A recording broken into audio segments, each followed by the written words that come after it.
Hello, everyone. I am here for the Triumvirate. We got 4 Doofi. We got 2 people who aren't Doofi. Well, 3 people, I suppose. I was thinking 2 people other than me.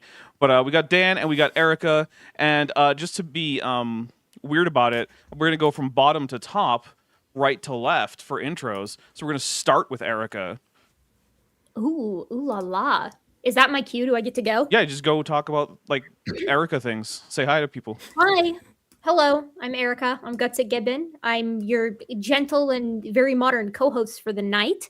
I am, gosh, what do? Formerly, I study human evolution, and on YouTube, I do the same thing, except I'm also mean to creationists on YouTube. That sounds about right. And how's your work going? It's just how's all the writing going? It's just going so great. I know it's so. I let me, if I may, wax poetic for just a moment. What's really holding me up right now is I essentially have my first of my 3 chapters done. I mean, not 3 chapters, but 3 of my experimental work, my 3, ideally 3 papers, essentially finished. But the problem is for my second one, that includes all my fossil data. And I don't know if you guys know this, but there's little to no grant money available for anybody right now, let alone people who study the stuff that I study. And so I have to tell my dog to stop screaming, but I have to segment all my teeth myself. And I have hundreds of teeth and I segment them manually myself. Oh my. And that's just the segmenting part. Then I also have to landmark them, which is so basically, actually, it's not even hundreds. It's over 1,000 teeth that are segmented and then landmarked, and then all of that goes into R for my actual analysis, which, if you guys don't know anything about the way that this works, data prep takes up 98% of the time, and then 2% is you press the button and it runs and it spits out your results, and you're like, yay!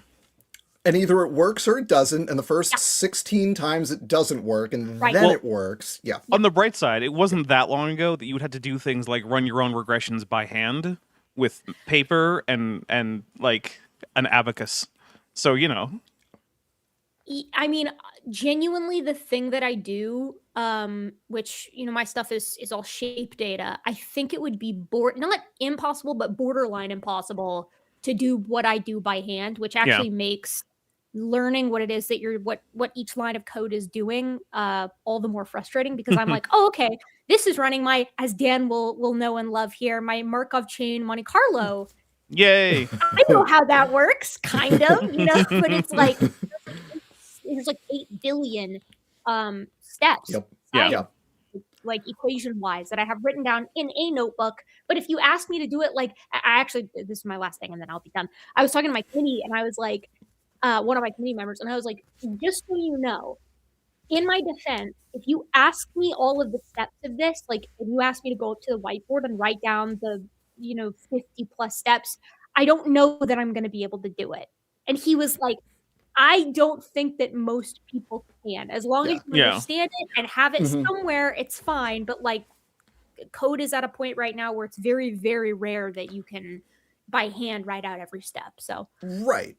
It's going okay. Nice. I want to say to everyone watching, I know it is taboo to ask a graduate student how their work is going. That was the joke, which Eric, I hope you're in on the joke. No, it's fine. I get it 100 times every day. So yeah. We got a couple super chats. The question. Sorry. Oh, go ahead. There's a couple super chats. Naram puts for $2 says a wild super chat appeared. Fight bag chats run. And then Rando from chat, who's been a member for 47 months and is at the amniote level, says, "Did Dapper just call Erica a bottom? Ballsy." Maybe I did. I'm not sure. Aiden I'm gonna get this wrong. Aiden Polemoeo, you got a lot of vowels, Aiden. For $5 says, "Could be worse, could be stabbed." That's true. In the Navy, we always said, of course it could be worse. We could be on fire. Beautiful. Yeah. And actually, a fire at sea is pretty bad. Just so you know. That is a bad thing. Yeah. That is very bad. You might think, oh, there's so much water. Yeah, but if you put that water on the inside, then you just sink. Then you don't just jump in it. It's fine. Yeah. All right, Dan. Introduce yourself. Talk about Dan stuff a little bit. First, I want to say for anyone watching, if you have a graduate student in your life, the one question you never ask them is, when do you expect to graduate? Oh, geez. Just never ask that. Just never ask that question. You could gently ask how things are going, but never ask, when are you going to graduate? Just don't do it. Just never ask. Hmm. Just FYI for everybody. Just don't do it. It's very impolite. Hi, I'm Dan. I'm an evolutionary biologist. I, unlike Erica, don't actively do research right now, so I don't have to worry about grant money, which is awesome. Nice. Really cool. What I do in my professional life, I teach 1 million undergrads about biology. And in my non-professional life, I do things like this. I talk about evolution and why creationism is wrong on YouTube. My channel is called Creation Myths, and please subscribe to it if you like what we're doing here tonight. Yes, both of my co-hosts here are linked in the title of the video. And if later on this is going to be sent as a collaboration from either of these, for both of them, and so if you're subscribed to one of them and that's how you find this video, subscribe here, and to the other one whom you might not be subscribed to. So that way everyone can get more science stuff and also more creationism debunking stuff. Because remember, it's not just about debunking stupid ideas. Creationism is in fact a project of white Christian nationalism, and so the more ammo you have to counter it, the more ammo you have to counter white Christian nationalism. All right, so yeah, this is my channel. I'm Dapper Dinosaur. Most of my channel focuses on countering young Earth creationism, but it's not exclusive. I do some other stuff. Like lately, I've been getting into some debunking really dumb stuff, both from Christians and non-Christians, about things like the textual history of the Bible. So I've been doing a lot of that on my Saturday shows. Just recently, we looked at some guys who thought that maybe the King James 1611 edition was actually the original edition of the Bible, and that God gave Adam a 1611 King James Bible in the Garden of Eden. You can't. Honestly, you can't make this stuff up. Like every now and again, I hear a new sort of conspiracy theory kind of thing. Like I unfortunately, I'm not only back on Twitter, but I browse Instagram sometimes, and so sometimes I run into like some next level bonker stuff. There's this thing on Instagram where like if you're on it for too long, you sort of start running into like the wacky parts of it. Like the algorithm for Instagram sucks. It's not as good as the algorithm for TikTok, so I've been told. And so you end up going down these really weird rabbit holes if it finds that you're pausing for too long on things. Anyways, the other day it suggested this woman to me who was talking about how the last month has been particularly weird because the timelines have been switching so often. And how this started specifically with all the stuff with Iran, and how you can tell by watching all these specific movies that the timelines are switching. And the comments were just like, I was pleased to see mostly the comments were like, someone needs to like do a wellness check. But then some people were like, same queen. I am experiencing exactly the same stuff. And like you can't combat, that's non-combatable, right? Like we're beyond the pale with some of this stuff. The solution to that is a time machine, and we go back and redesign the algorithm 5 years ago. Right. Which not going to happen. Rando from chat for 100 Argentinian peso says, Dapper, we use seawater to put out a fire. We're sinking now. I repeat, we're sinking. I, operator with a heavy German accent. What are you thinking about? Yeah, nice. Wow. Oh, actually, I will say though that the water that we did use to put out fires was actually ocean water. It's just not as easy as you think. So I would just capsize the ship on purpose and then fix it. You know what? That's a lot harder to do than you think with an aircraft carrier. Just they're not supposed to be. Yeah, they're really designed to really not want to capsize. Dapper, you're a Ceratosaurus. I have to assume there were other Ceratosauruses on the boat. Nope, say everybody run to one side. Did you just call it a boat? A carrier, whatever. A ship. All right. So I have approximate knowledge of many things, Dan, but not one of them. So the thing that we're primarily here for is not just banter about fires and Navy. And stuff. Yeah, I mean, there is going to be a lot of that. But the Institute for Creation Research, which at one point was the premier young Earth creationist organization, but which has fallen, I think, to like 3rd or 4th place at this point. I think 4th. Yeah. Genesis Apologetics. You guys really think so? No, DI. Yeah, DI is. DI. I put DI. Yeah, I put DI in the top 3. Yeah, I think. I think right now, the young Earthers. That's fair. AIG and CMI, I think, are in sort of a neck and neck race right now, just because CMI is actually doing creationist stuff, whereas AIG largely isn't. Dude, no shot. Like if it like.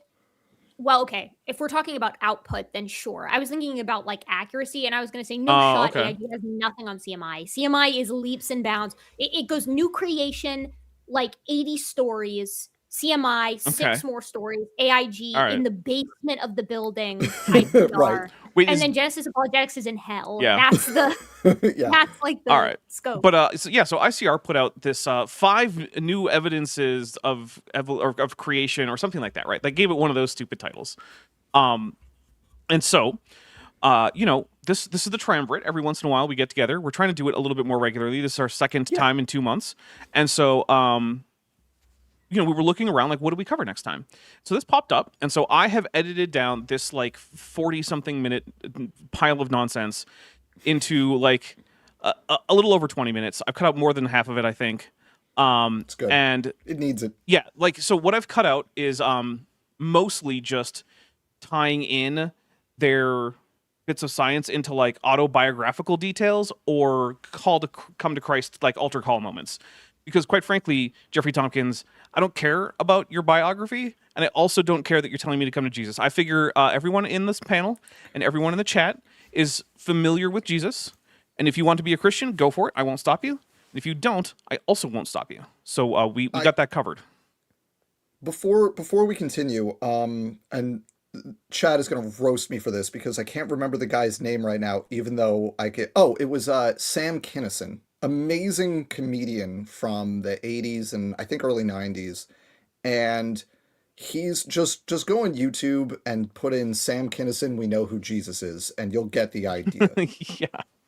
Just if you're familiar with that, and if you haven't seen it, just put that in at some point. You get the idea. All right. It lays bare so plainly what the point of all this is. I mean, the science is a tool to maintain the framework. Nothing more, nothing less, right? Like, if it were about the science, it would be able to stand on its own 2 feet. Oh, yeah. You wouldn't need to couch it in like, well, you don't want to go to hell. Right. Okay. All right. So I cut out the intro stuff, so we're not going to get any intro music. But we are going to get a tiny little bit of our host person whose name I don't know. ICR only has a few hosts that I actually know of, and then they rotate out a bunch of other people, and I can't keep track of all of them. So she's going to give us a little bit of an intro, and we're going to jump right into the first one. And let me know if you want to pause. And here we go. Oh, wait, that's the wrong one. I want to use this one. There we go. If you've paid attention to science headlines lately, you may have noticed something interesting. Across astronomy, genetics, geology, and paleontology, researchers are publishing discoveries that don't fit neatly within long-age expectations. The only one that comes even close there is the astronomy one. And I just want to point out, it doesn't fit into the creationist predictions either, because the only one I know who was making predictions about this was Lyle. And he said that distant galaxies should look like nearby galaxies, and they don't. They also don't look like what they were predicted to look like. But that's kind of the point of science, is to figure out how you were wrong and then fix the problems. Like, creationists are like, oh, haha, scientists got it wrong that one time. It's like, yeah, that's science. Welcome to science. I don't know. Does anyone else want to jump in there? I agree. Yeah. We learn things, and that's the cool thing. And I tell my students that when you get a result and you go, huh, that's weird, that's the thing you want to focus on. It's not when you go, aha. It's when you go, huh, that's kind of funny. That's the thing that you're onto something. The chat has figured out that I don't have a way to get a perfect chroma key for everyone. Good job, everybody. You did it. With creationists, I feel like it boils down a lot of the time, at least the framing device does, to the It's Always Sunny bit, the Mac and the stupid science bitch thing, where he slaps up the label every time and he's like, because science keeps changing. And it's like, I don't know what to say, man. Like, that's 101 in middle school. What is science type stuff, right? We're trying to learn about the world, and we're not going to get it right every time, first time. I mean, I've said this before on our shows, but like, one of the things that I like to try to bring up repeatedly on my channel, and then also when I was teaching with my students, is that it's like, the fact that science changes is one of its biggest strengths, right? Like, that's kind of why it's been such a useful tool to us, is because it can adapt to new information and change accordingly. I will say props to the guy who did the hard surface modeling on this 3D James Webb. You did a pretty good job, especially with the bevels. From James Webb's images of unexpectedly mature galaxies to dinosaur research and genetic studies challenging familiar origin stories. Oh, there's new details on the Armitage paper. That is intriguing to me. So, My friend of the channel, Dr. Dino, spelled very much differently than you would expect, has been continuing to dig into this and has found out that it looks like one of the chemicals that Mark Armitage washed the Triceratops bone in is known to sort of dissolve and then congeal more or less any organic matter. So if there was any contamination, it would just congeal into a springy, spongy mess, which is what we're looking at, is a springy, spongy mess. So, yeah, kind of rough on that one. These aren't fringe ideas or speculation. They're peer-reviewed discoveries that made waves in 2025. And when you step back and look at them together, they tell a surprisingly consistent story, one that aligns remarkably well with the biblical worldview. We'll find out about that one. I'm your host. For you. Oh, yes, Mary Claire Kelly. I'm going to try to remember that. Audience, try to remember it also, so that way if I screw it up, you guys can correct me. Because I do want to get people's names right. But yeah, Mary Claire Kelly. Why does she have 3 first names?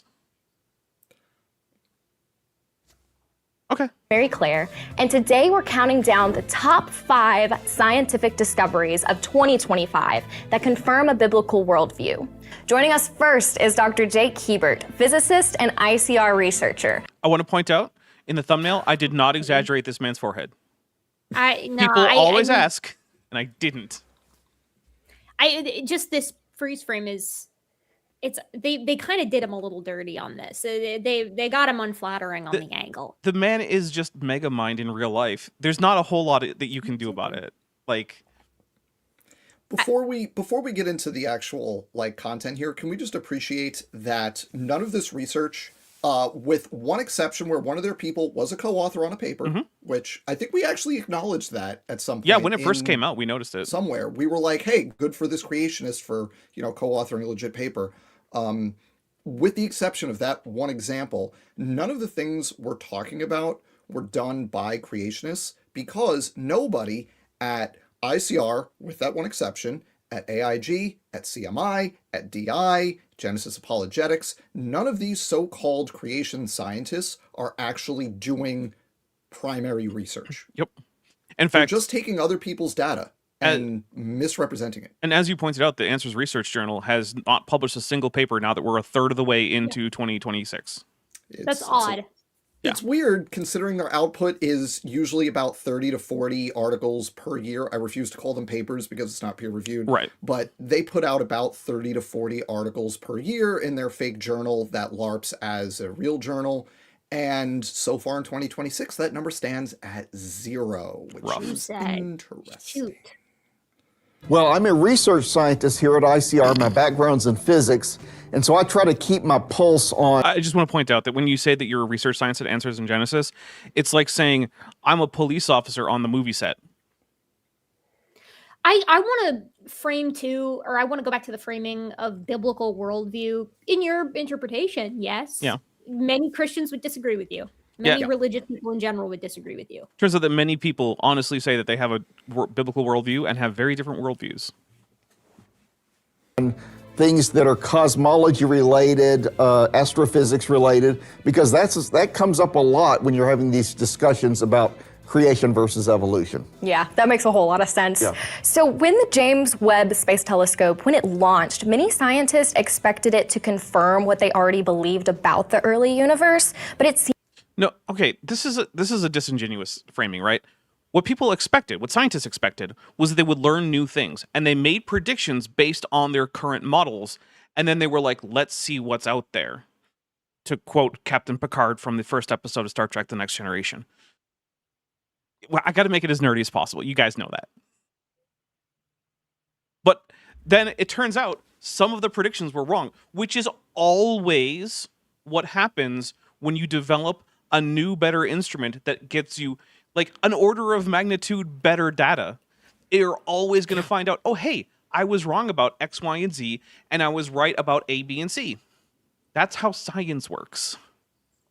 It bugs me. Again, too, right? This we didn't exactly match predictions set out by Lyle either. No, we did not. Right. And I would even argue that if you're sort of mapping these expectations. I'm no astronomer, so I could be wrong on this, but last time I looked into this, if you map the expectations of conventional science versus what one young Earth creationist was saying, that again being Lyle, it maps more consistently with the conventional lens than it does Lyle's, right? Oh yeah. So, you know, I don't know that this is fair framing, but I don't know what else I expected Yeah, from because ICR. when he says that we expect distant galaxies to look like nearby galaxies, that means specific things, right? Like we're expecting to see a similar amount of structure. We're expecting to see similar metallicity in the stars. Right. We're That's a big expecting to see similar levels of like activity in galactic nuclei, stuff like that, and that's just not what we're seeing. And this is one of the few places where I can contribute in this section is the metal part, because basically as you go through multiple rounds of star formation and then nova and then star formation and then nova, you do increasing, what you get increasingly heavy elements as you go through multiple rounds of fusion. So looking at older galaxies, you can predict what kind of elements you expect to see based on the age you expect to see, and therefore how many rounds of fusion they would have undergone to get to those heavier elements. Right. And if you're predicting, as Jason Lyle, who's not on screen, but it's his model that they're talking about, basically, the young Earth model where everything appears all at the same time, you expect to see consistency across those metrics, across galaxies, independent of distance to you, right? Because at that time frame, at that 6,000 year time frame, the difference in distance in terms of the light reaching you is not significant enough to lead to a big difference in what you're observing in those distant galaxies. Well, also Lyle says that the speed of light towards Earth is infinite, so we're just seeing real-time galaxies at these distances. Let's just put aside any, like, and here's something we can't ever test, but it makes my model work kind of assumptions, right? It's just like, yeah, if you want to just have a fudge factor like that, that makes no sense, sure. But in the real world, right, we have a very specific prediction of kind of the pre-James Webb model of this time-dependent curve, essentially, with like the weight of the elements. I'm not saying this well because this is not my field, but this is my layman's understanding of it. You can say atomic and mass of the nuclei. On the young Earth side of it, you have the everything should be the same because it's all the same age thing. And what we found was neither of those things, which is both very interesting and not a confirmation of the young Earth model. Well, we did find lower metallicity in distant galaxies. It wasn't necessarily matching the previous predictions, but it certainly wasn't flat, right? Yeah. And by the way, as a bit of to help understand this, metal, what astronomers count as a metal is any nucleus with more than 2 protons. So lithium, carbon, oxygen, those are metals for astronomers. So lithium is actually a metal, isn't it? Yeah, that's why I put in oxygen and carbon. Yeah, but oxygen and carbon, no. Right. Not for chemistry, but for argon, astronomers. metal for astronomers. But also, hilarious. you know, astronomers will say like, what if pi was just 1 though? Because that makes everything easier. Right, it's that great XKCD of different fields estimating. It's like astrophysicists, assume pi is 1. I think it's bigger than that. Fine, make it 10. Who cares? Yeah. All right, here we go. Seems to actually be doing the complete opposite. So what are astronomers actually seeing? Well, they're seeing what appear to be very mature galaxies at extreme distances. And they were not expecting that because they think that when you look deep, deep, deep into space, you're looking back to a time very shortly after the Big Bang. And they believe it takes hundreds of millions of years for these galaxies to form. And so for them to see galaxies, mature-looking galaxies at such early times after the Big Bang, by their reckoning, and of course we don't accept that timeline, but it's a surprise to them. And it wasn't that long ago that the mainstream scientists said that the first stars were not formed until about 400 million years after the Big Bang. Now, they don't all agree, but most of them would say that the stars came first and then galaxies. Well, no, that's actually not true. Because in order to get enough gas clouds that are dense enough, you would need a galaxy level of mass to start collapsing. And not necessarily a full Milky Way-sized galaxy, but like large Magellanic Cloud kind of thing, right? Maybe, well, small Magellanic Cloud, really, because that has stars too. But yeah, that starts first. Now, it's not going to be emitting in the visible spectrum or really anything other than the infrared, which means we're probably not going to be able to see it. But like that has to form first. Because you're not just going to get individual stars that form and then clump into a galaxy because the gas is going to be too diffuse in a perfectly evenly spread out gas cloud like that. So the first thing that happens is you get the helium and hydrogen and tiny bits of helium to start condensing into gas clouds that are roughly galaxy scale. Then the original model is that these would be relatively small, but they would have mergers through time while the first stars are forming. And notice he doesn't actually tell you what he means by mature galaxies. That's because they're not what you're thinking of. They're not like the Sombrero Galaxy or the Pinwheel Galaxy or the Milky Way or the Andromeda Galaxy. They're irregular, and what's mature about them is primarily their mass. We're finding bigger galaxies than we thought would have been able to form that early on. That's the big difference. There are other differences from what were predicted, but that's the big one, is the galaxies are way bigger than we thought. But you'll notice that that doesn't match what most people think of when they say a mature galaxy.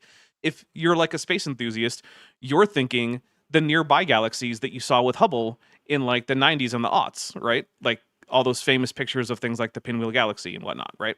But that's not what we're seeing. Not at all. So I would like to be charitable to Dr. Hebert here, but the problem is that it's really hard to, because I know he knows what is meant by mature galaxy, and I know he knows that it's not what we're seeing. And so, yeah. It's here, Erica, go ahead. No, I was just gonna say, I find it surprising how blunt this is, if you're right on that, Dapper, and I have no reason to believe that you're not. You have a much better track record than this guy does, but like, at least to me, right? But shouldn't he, as a physicist, know that you can have like the formation of galaxies versus stars? Like, shouldn't he have a decent handle on this, especially if he's coming on to talk about the James Webb? Yes. You would think, yeah. That was exactly what I was going to say. This is a situation where we're always playing this uninformed or lying game, right? We're always playing that game when we listen to creationists do these things. And, you take somebody like Casey Luskin, right? Who's a lawyer with a degree in geology talking about genetics. I'm going to defer to uninformed until we catch him, I don't know, blatantly doctoring a figure to hide inconvenient data, right? Right. Here's a guy whose background is the thing he's talking about. Maybe he's not specifically an astrophysicist in whatever, right? But he's in the ballpark in the same way that, like, I'm not a paleontologist or a primatologist, but I can talk about human evolution. Erica, as we all know, you're not a geneticist, but you can talk a lot about DNA and genetic stuff, right? And like, if either of us was to say some stuff that was completely off the walls, people would be like, come on, you know better, right? And that's what this guy is doing. Yeah.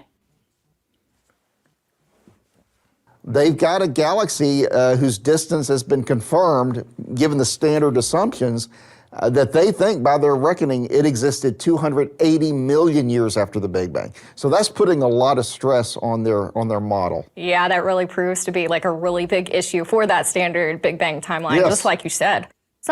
But the thing is, okay, a problem for the standard model, like the Lambda CDM standard model of the history of the universe, isn't a win for creationism, because the problem isn't that, oh no, it looks like the time frames are way shorter than we thought. It's that, oh no, galaxies are far, far older than we thought. That doesn't help you.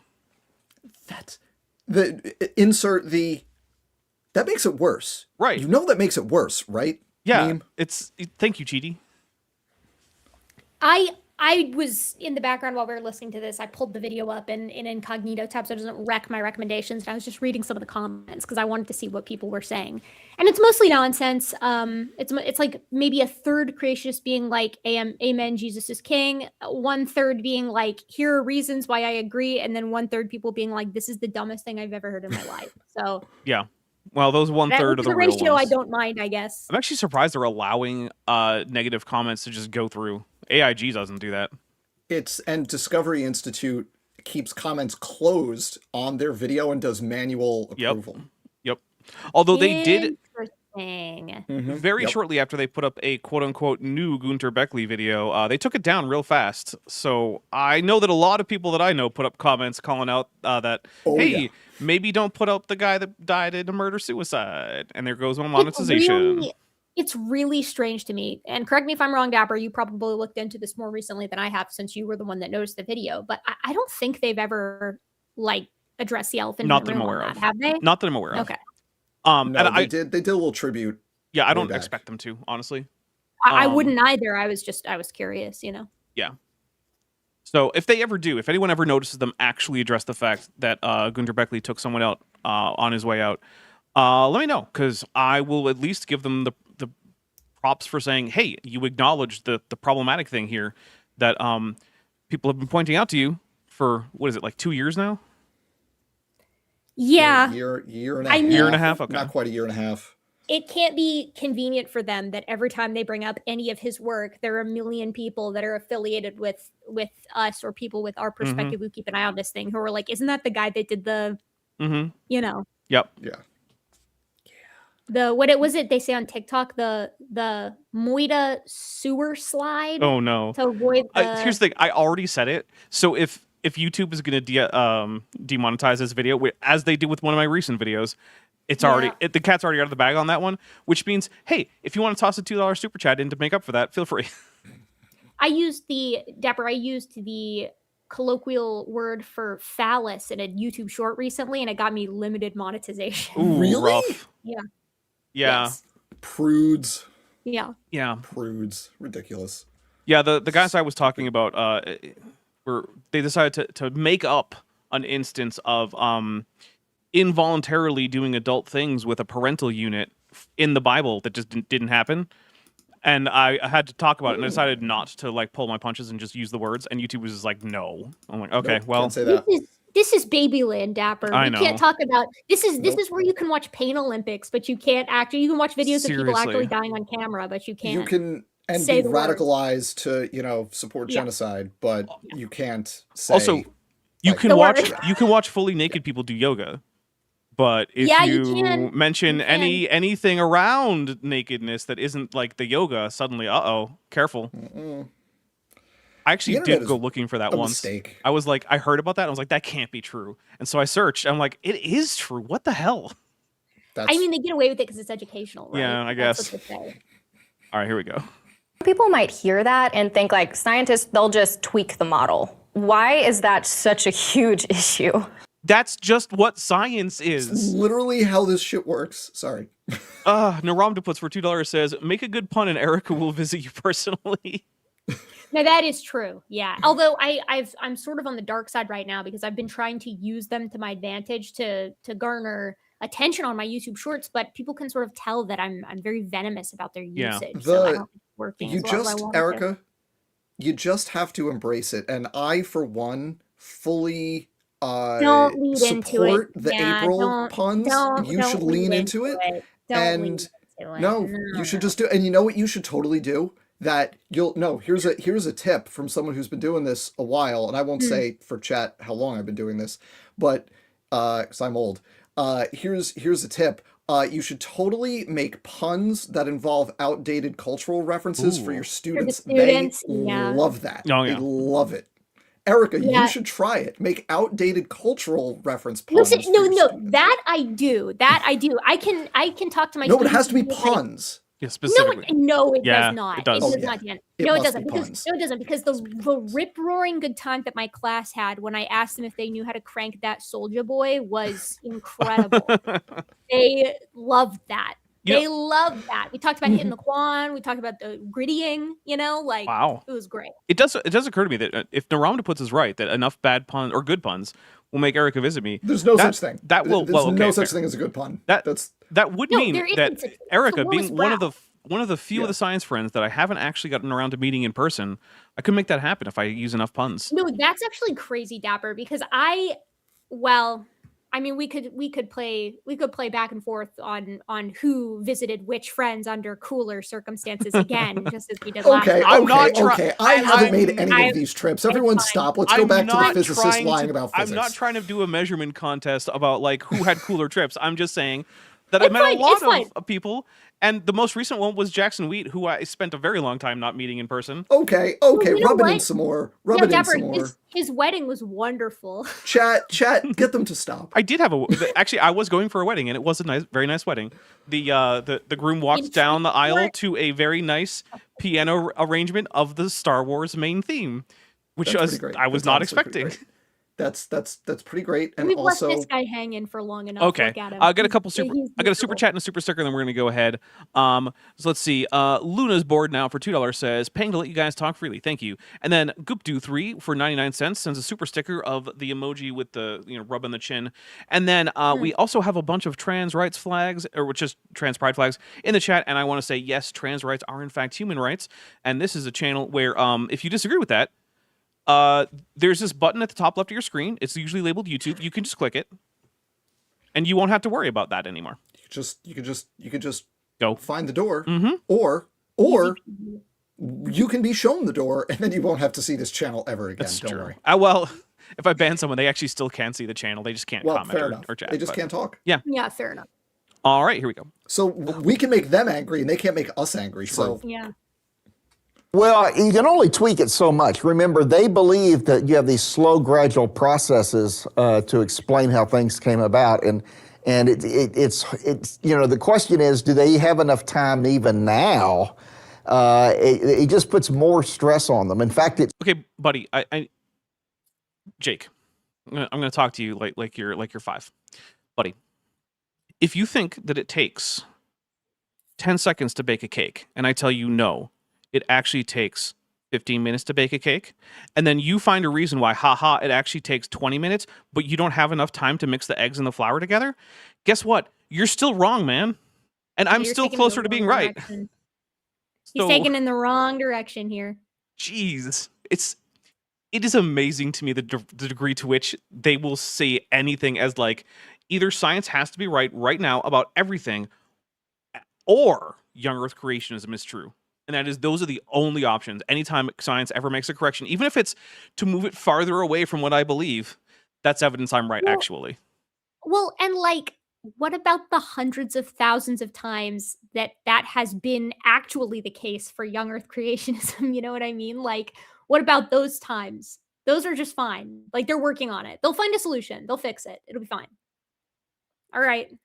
I don't think that's consistent, but whatever. Oh, I was just informed that Democrats want trans for every child. Yes. Yep. That is, we're going to have do heard that, yeah. mandatory Many gender reassignment for all children under the age of 45. Many So, such cases. Yep. Rando from chat for 100 Argentinian peso says, Erica might enjoy that Pakistan's name is a pun. It means land of the pure, but it also is an acronym for its regions Punjab, Afghania, Kashmir, Sindh, and Balochistan. That's so horrible to hear because I'm actually a quarter Pakistani myself, and so hearing that makes me feel like the place that I actually have ties to is itself actually cursed because of its pun usage. Horrible. just Horrible. we're gonna have to talk My about condolences? this off air, because just embrace it. so bad that one physicist said, well, we could get rid of this problem by just doubling the age of the universe. And Which doesn't help you, my guy. But also, the actual real debate about the age of the universe, because there is actually some of that, is that we have different ways of measuring what's called the Hubble constant, which is the rate of the expansion of the universe. There are different data sources, right? And some of our major techniques for this are actually disagreeing. This is called the crisis in cosmology, if you've ever heard that term. But I want to point out that none of the options that are open to us would allow for a 6,000-year-old universe, or a 10,000, or a 10 million, or 100 million, or even a For sure. billion. We're in the tens of billions range here. Roshina for $5.02, which is an odd number. Well, I guess, whatever. It's an unusual number. I seriously want to see Mark Anderson and this Hebrew guy have a forehead fight. Jeez, it'll be like watching bighorn sheep ram their heads into each other. Rando from chat for 100 Argentinian peso says, you're right, there's an I in Pakistan and it doesn't stand for anything. I'll pretend it's for Islamabad. There you go. All right, so here we go. Hit the play button. it's like, okay, well, if you can do that, if you can just snap your fingers and double the age of the universe, how seriously should we be taking these ages? Probably not too serious. Yeah, probably not at all. Yeah. So, by the way, that jump cut there was because I cut out a bunch of irrelevant nonsense about Jesus. Thank you. Yep. So, again, these estimates are based on data. Your estimates are based on a book of legends and myths Truth. from the Iron Truth. Age about the Bronze Age that we know didn't happen in these areas. Well, yeah, truth, right. It's a fun way to say truth. Truth, yeah. That's what you mean. Obviously. Or like, It's man's word versus God's word, Dapper. I'm always the one, I guess because I was a theistic evolutionist for so long, like I'm happy to take the perspective and say, or also, this is not a man's word, God's word thing. This is like this guy's particular interpretation Right. that Right. happens to yield him a lot of money's word versus the entire literature of science, which is a very, very different thing. Yep. And I am not Christian myself, but I cannot imagine that if the Christian God is real, that he looks too kindly on this type of, what I would argue, at least for some of these guys, for one of these guys that we'll be seeing later, is exploitative. Scientists were so bothered by this, there was one astronomer who said that she was lying awake at night wondering if everything that she had believed up to that point was wrong.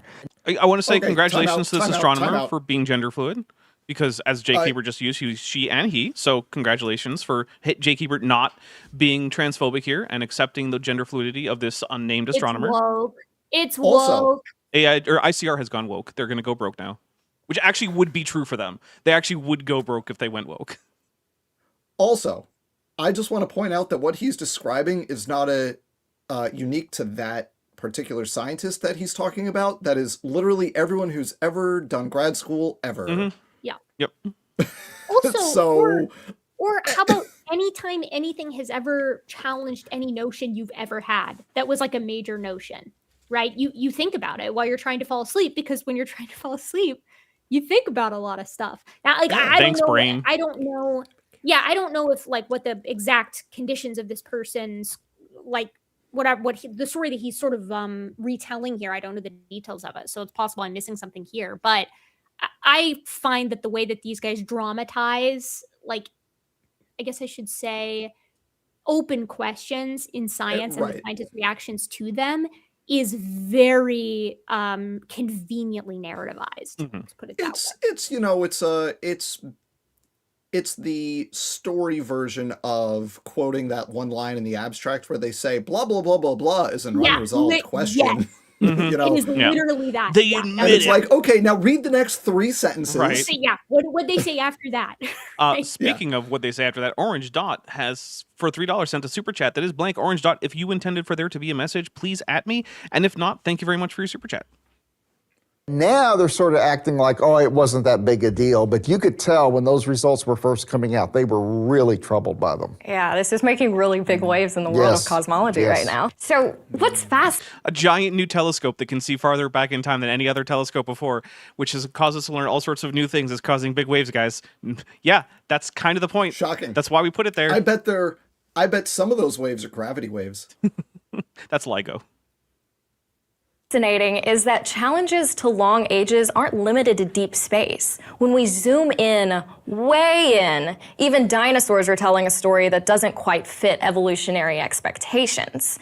And that brings us to our second discovery. Yeah, so I cut out this entire thing, and I did spell literally wrong the first time. I was Yep. just gonna ask. about that. I said it. Yeah, so literally, they're just like, hey, maybe dinosaurs maybe lived longer than we thought, and biblical patriarchs have lived for long ages.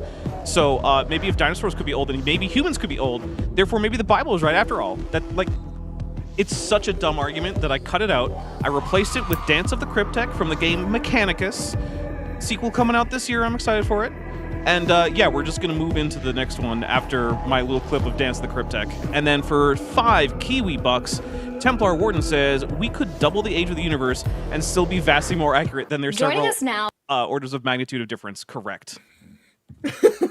I love how Erica immediately got triggered Yeah. by the face. Just I have immediately. seen this picture so many times in different versions in different ways, and when I see him, it activates not my fight or flight. It activates my fight response Do exclusively. you Yes. I have to ask, do you now have like a visceral physiological reaction to My heart the rate phrase, speeds up. Yep. but to the phrase specifically 84%? You see Oh. that in some other context.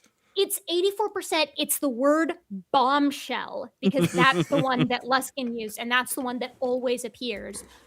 It's the myth of 1%, which, by the way, that wasn't even coined by creationists. That was based off of an article written by regular old evolutionary geneticists who were like, hey, we need to be appreciating what Wilson and King have been appreciating for 30 plus years, that there's more to this than just protein coding regions, blah, blah, blah.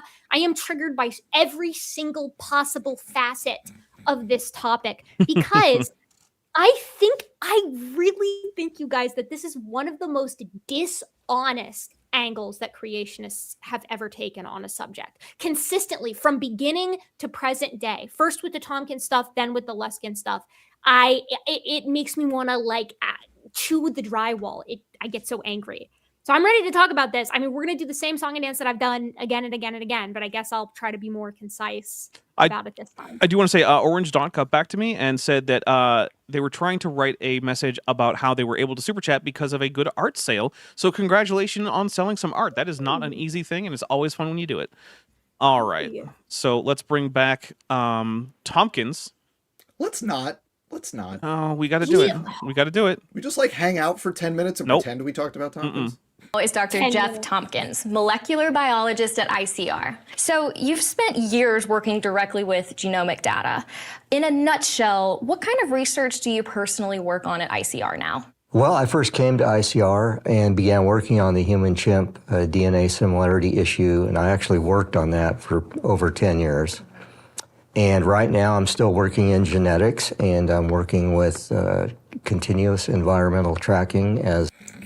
No, he is not. Oh, please. No, Erica, you have to leave something for the rest of us with Tomkins. He is not working on CET. You have got to be kidding me. How can this man put every egg in the wrong basket? How is that possible? Well, let's inform... Let's inform the audience what CET is. Well... Okay, and then I have an extremely niche joke to make that one person will get, but that person will appreciate. So the first problem with telling you guys what continuous environmental tracking is that it isn't anything. That's the first problem. I have tried multiple times to figure out what it is, and the answer is it is just taking phenotypic plasticity and that's pretty much it. It's just that, and then sometimes epigenetics, and then saying that that's what adaptation is, and then just calling it a day. Also that mutations are directed. Yeah, also that, yeah. So Which, can I just... no. And it's supposed to be a replacement for natural selection. Sorry, go ahead, Erica. You know, I am leading is a perfect segue. Can I just say that as if there weren't enough reasons to not trust a single word that comes out of this guy's mouth from a scientific perspective, this is a geneticist. And he's studying continuous environmental tracking. At least with Guliuza, he's not coming at this from a reasonable background, right? Like you can understand at least why he might have these kinds of misconceptions. Geneticists must understand the role that selection plays on genomes. That's the 101 stuff, right? Like this would be the equivalent to a doctor not believing in germs. You know what I mean? Like I genuinely do not understand how he can hold this perspective, except yes, I can, because I know everything Jeffrey Tomkins has ever done, and this is directly in line with his usual BS. This is exactly precisely what I should have expected. I can't believe I'm surprised. First of all, I have, Erica, I'm glad you have such high opinions of medical doctors. Let me tell you, once you have kids, you meet a lot more doctors, and I have met some doctors. Just saying. But also, for anyone who will appreciate the degree of how bad Tomkins is at picking his battles, he is the Fernando Alonso of picking his battles. And if you follow Formula One, you know what that means. There's going to be one person who watches this video across all 3 channels who appreciates that. To that person, you're welcome. Just be clear. These guys don't believe that natural selection is a thing. This is the thing that CMI accepts, that AIG accepts. Jensen left ICR over this. Yeah, he did. Yeah, Jensen left ICR over this. And get this, Dan, that's crazy that you're saying that, because when I pulled up this video in the background to check those comments, I noticed that there is a more recent video posted on ICR's YouTube channel, 1 million subscribers, by the way. Weep, cry yourself to sleep. And this new video is like... Oh, everyone knew that, Erica, because they have the plaques in the background in every shot. If you there you go. Right. Yeah. I should have known because I got the gold one, right?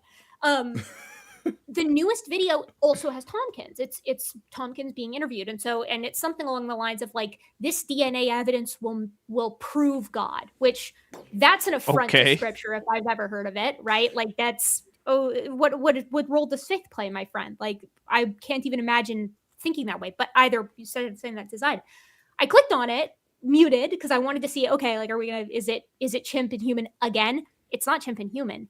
It's all Jensen stuff. Oh, it's all the most recent Common Ants TMRCA stuff. Interesting. Yeah, it's Jensen. I mean, I was leafing through. I saw Jensen more than once, and so it's interesting that you say that this is the T, right? Like, it's interesting that you say that him and Jensen had a weird.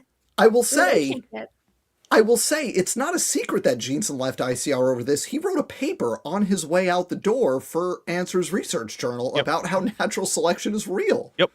So here's my question to CET proponents, if any of them ever watch this and feel like responding.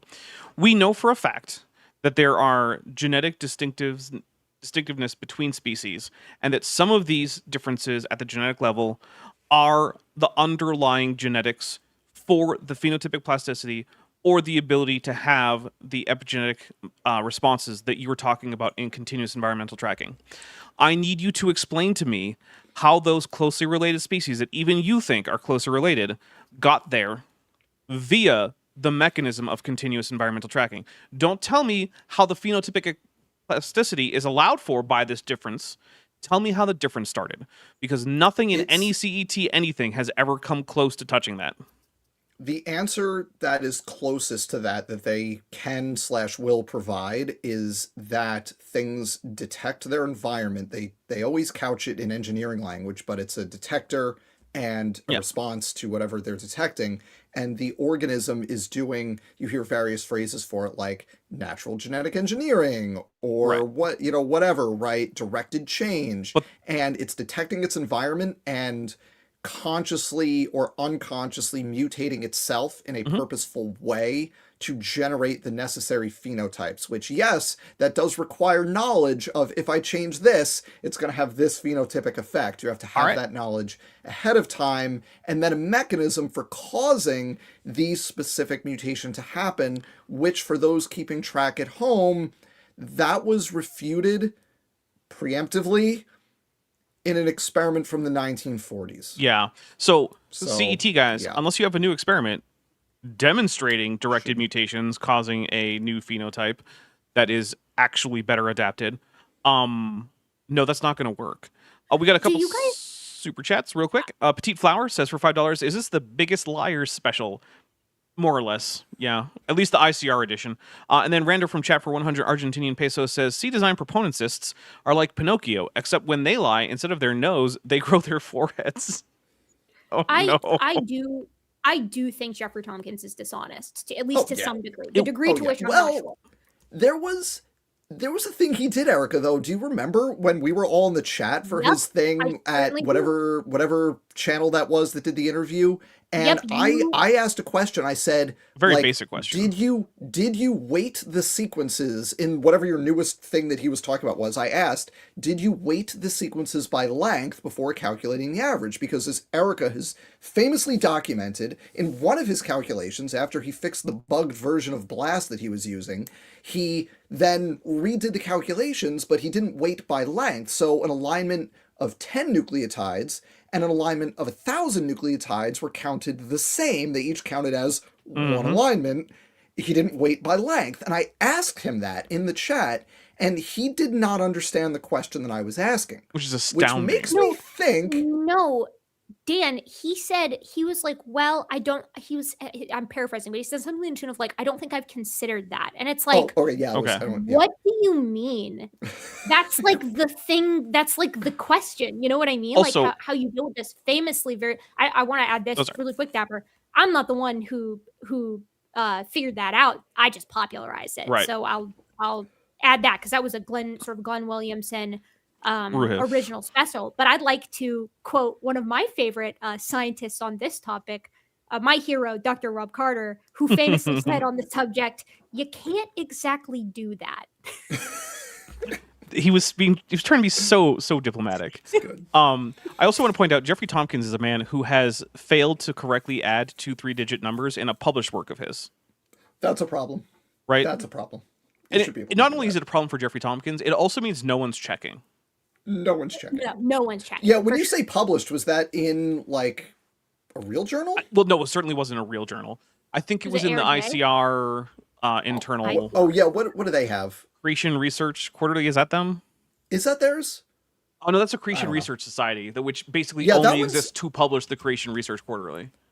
Yeah, that one is more. I consider that one like a leg up on the ones that are associated with a specific ministry, because Creation Research Quarterly, at least my impression from what I've read of it, is that they are kind of having an intra creationist discussion, right? Trying to kind of like hash out their own stuff. Whereas ARJ and Journal of Creation is like outward facing. Oh, I to think try it to is Journal of convince, Creation. It's ICR. You know, yeah. No, Journal of Creation is CMI. God damn, what's the ICR one? I don't remember. Whatever. It was in some kind But of yeah, they have one too. creationist location that he did this. It's in one of my first videos about him. I think it was called like Jeffrey Tompkins, the creationist who can't math or something like that, because the guy failed to add 2 3-digit numbers. Like, this isn't rocket science. This is like, did you get out of 3rd grade, Jeffrey? He doesn't believe in natural selection. Like we yeah, could just fair end enough, this right. here. Like he ends himself. He does this to himself. I It's cannot true. believe that. I'm actually still reeling. All right. It's a theory of biological design and living systems, and we're actually working Theory is super generous. with the blind cavefish, the Mexican tetra. All right, everybody, put it in the chat. Where are the eyes, Jeffrey? Where are the eyes? Because remember, the idea behind this was that they will regain their pigmentation and their eyes if they're raised in an environment with light. And they've been raising these guys for years now. And you know what? I looked it up. What's the generation time for a Mexican tetra? It's like 6 months. They've had like time for 15 generations. If CET was going to start working, it would start working. And all they have is, did you guys know that blind cavefish can get a tan? To which the answer is like, if you've got fish with a tan on your bingo card. Yeah. And the answer to that is like, I didn't know, but like, it doesn't surprise me in the least because virtually everything can get a tan. Dude, Guliyuza taking ICR into continuous environmental tracking and rejecting formally natural selection is going to go down in history in this very niche community as like Blockbuster passing on Netflix. Like it's just an It's so good. epic screw up and that is going to haunt them forever. This is one of the blind cavefish that they've been raising, which means that I'm presuming that since this is a recent video, they're showing us some of their newest, bestest footage of the blind cavefish.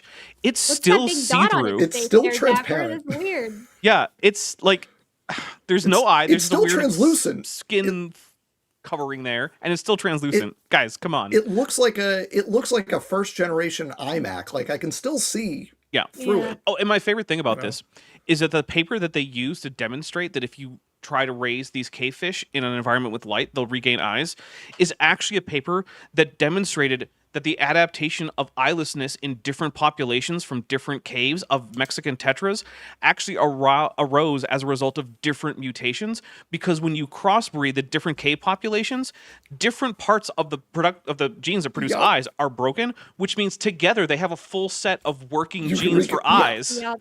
And it's so like, cool. not only is that a really cool paper, it is directly contradictory to the entire point of continuous environmental tracking, and yet they're like, look at this great paper. This just shows how right we are. It's so cool. That you can... the takeaway for anyone who's like, think about like, first year college genetics, right? Like the stuff you learn very intro. If you interbreed A with B, because they have different mutations, through recombination, you can get everything works. Yep. Within a couple of theoretically within one, but I think they did it. within a few. I think they did it in generation 1 or 2. Like it It depends on how many genes it would need to, how many mutations in each lineage you would need to recombine out, but you could calculate that. And do it for real. Yeah.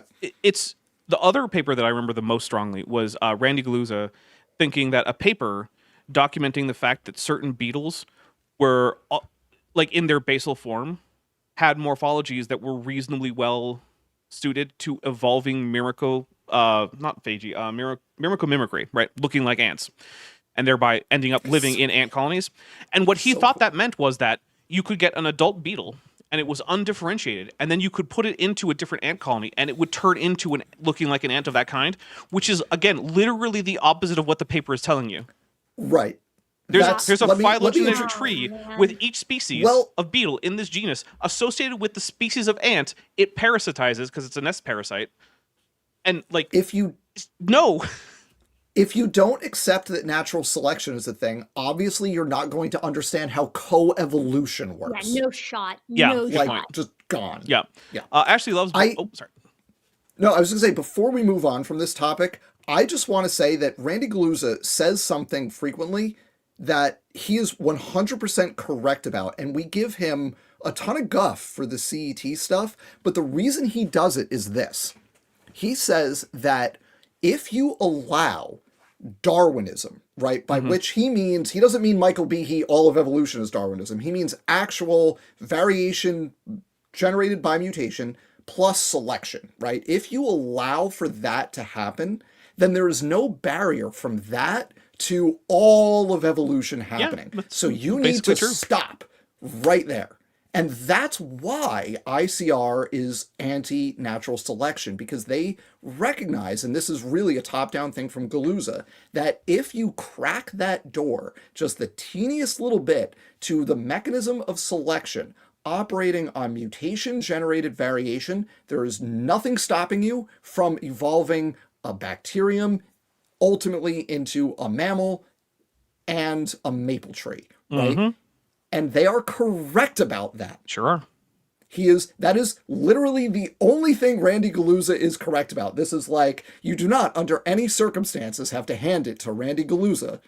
But for that one thing, Right. he's totally right. And the other ministries, CMI and AIG, who were like, no. Natural selection, that's fine. That's just microevolution. But it's, it's the macroevolution. Like, no, there's no barrier. Anyone playing the here's the barrier game, you're doomed. You're going to lose. Of course, Yeah, anyone I mean, playing that's- the no natural selection game is equally doomed for different reasons. Fair enough. Right. But you're right. But Randy Galuza has correctly identified the fatal flaw in every other creation ministry's kind of position that they have staked out.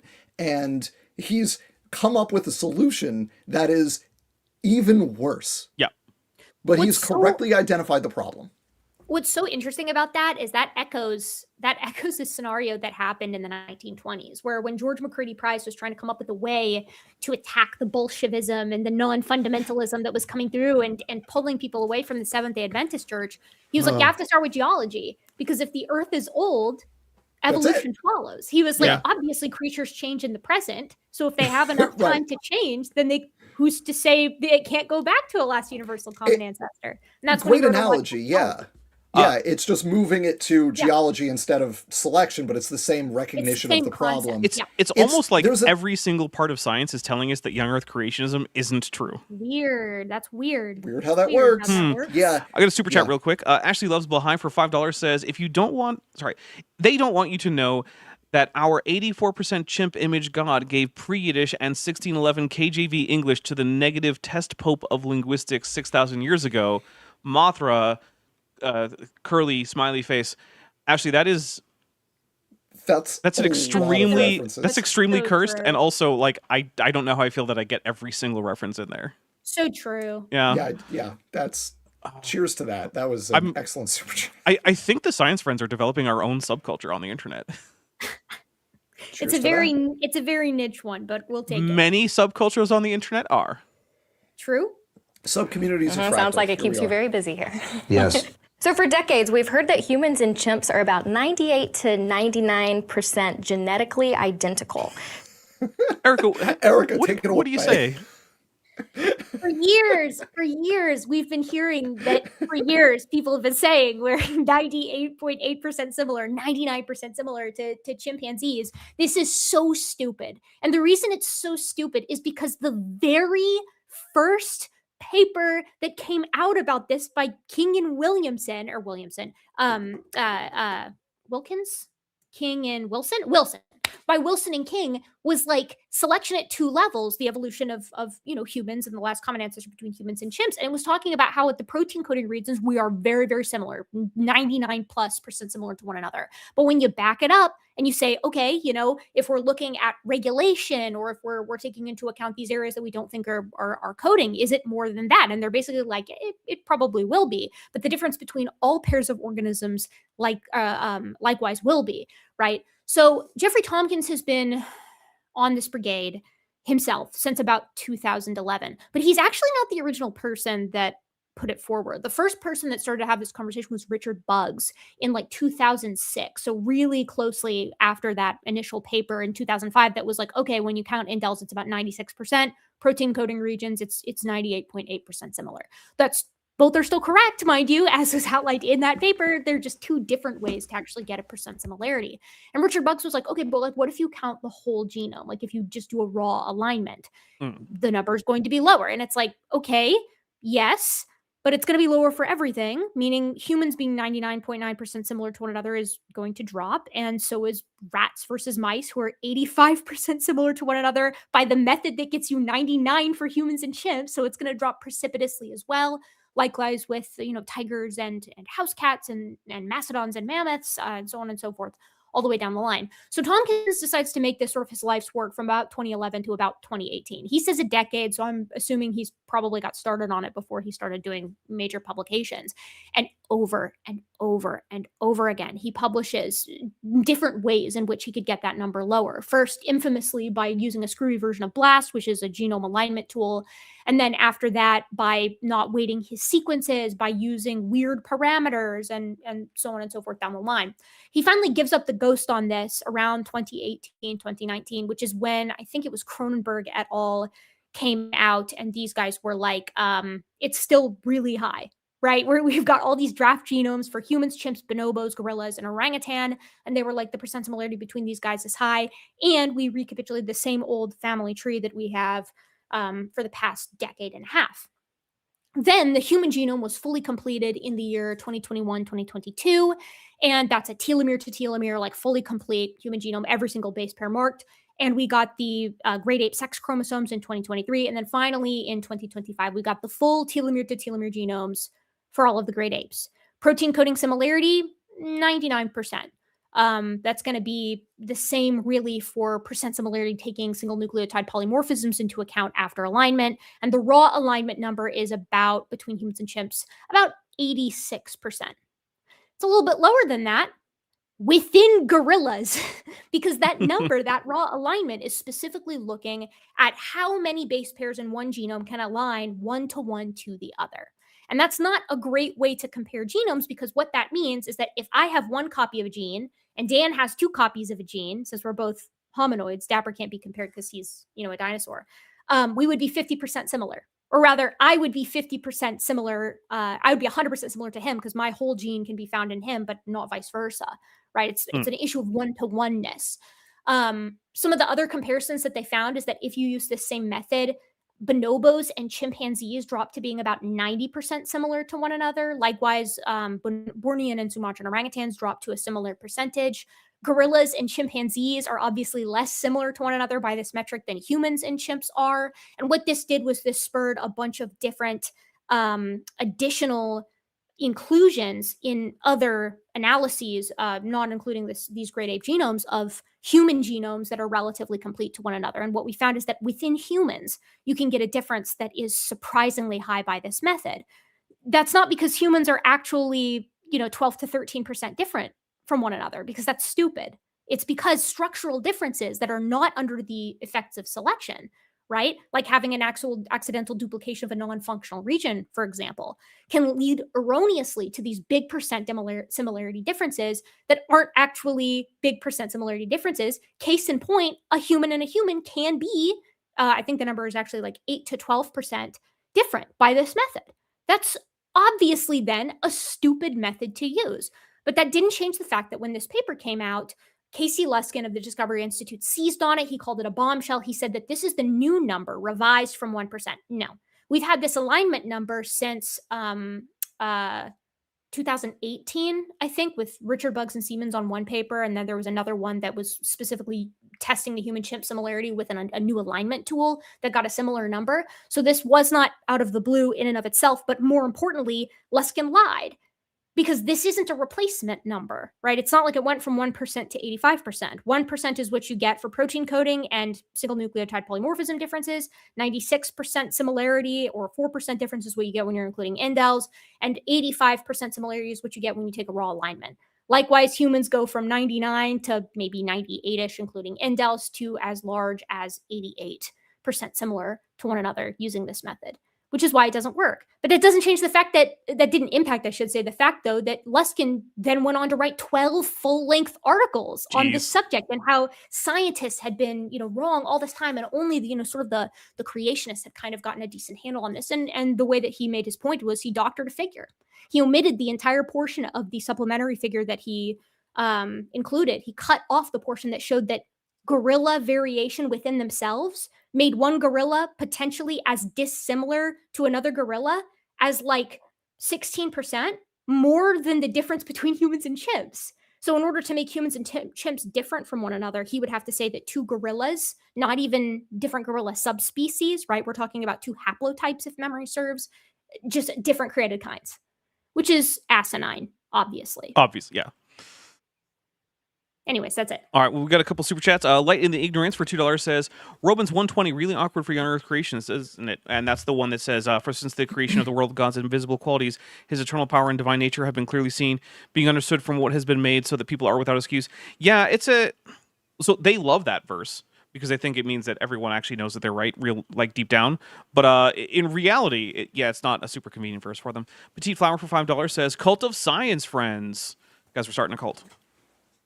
All right. Let's do it. Let's start a cult. Let's do it. I'm in. I will say, Erica, I think you just covered virtually everything than my real job that is going to be coming up here in Tomkins. So we're going to see how long we can go before Erica wants us to pause. I don't get to pause. Dan doesn't get to pause.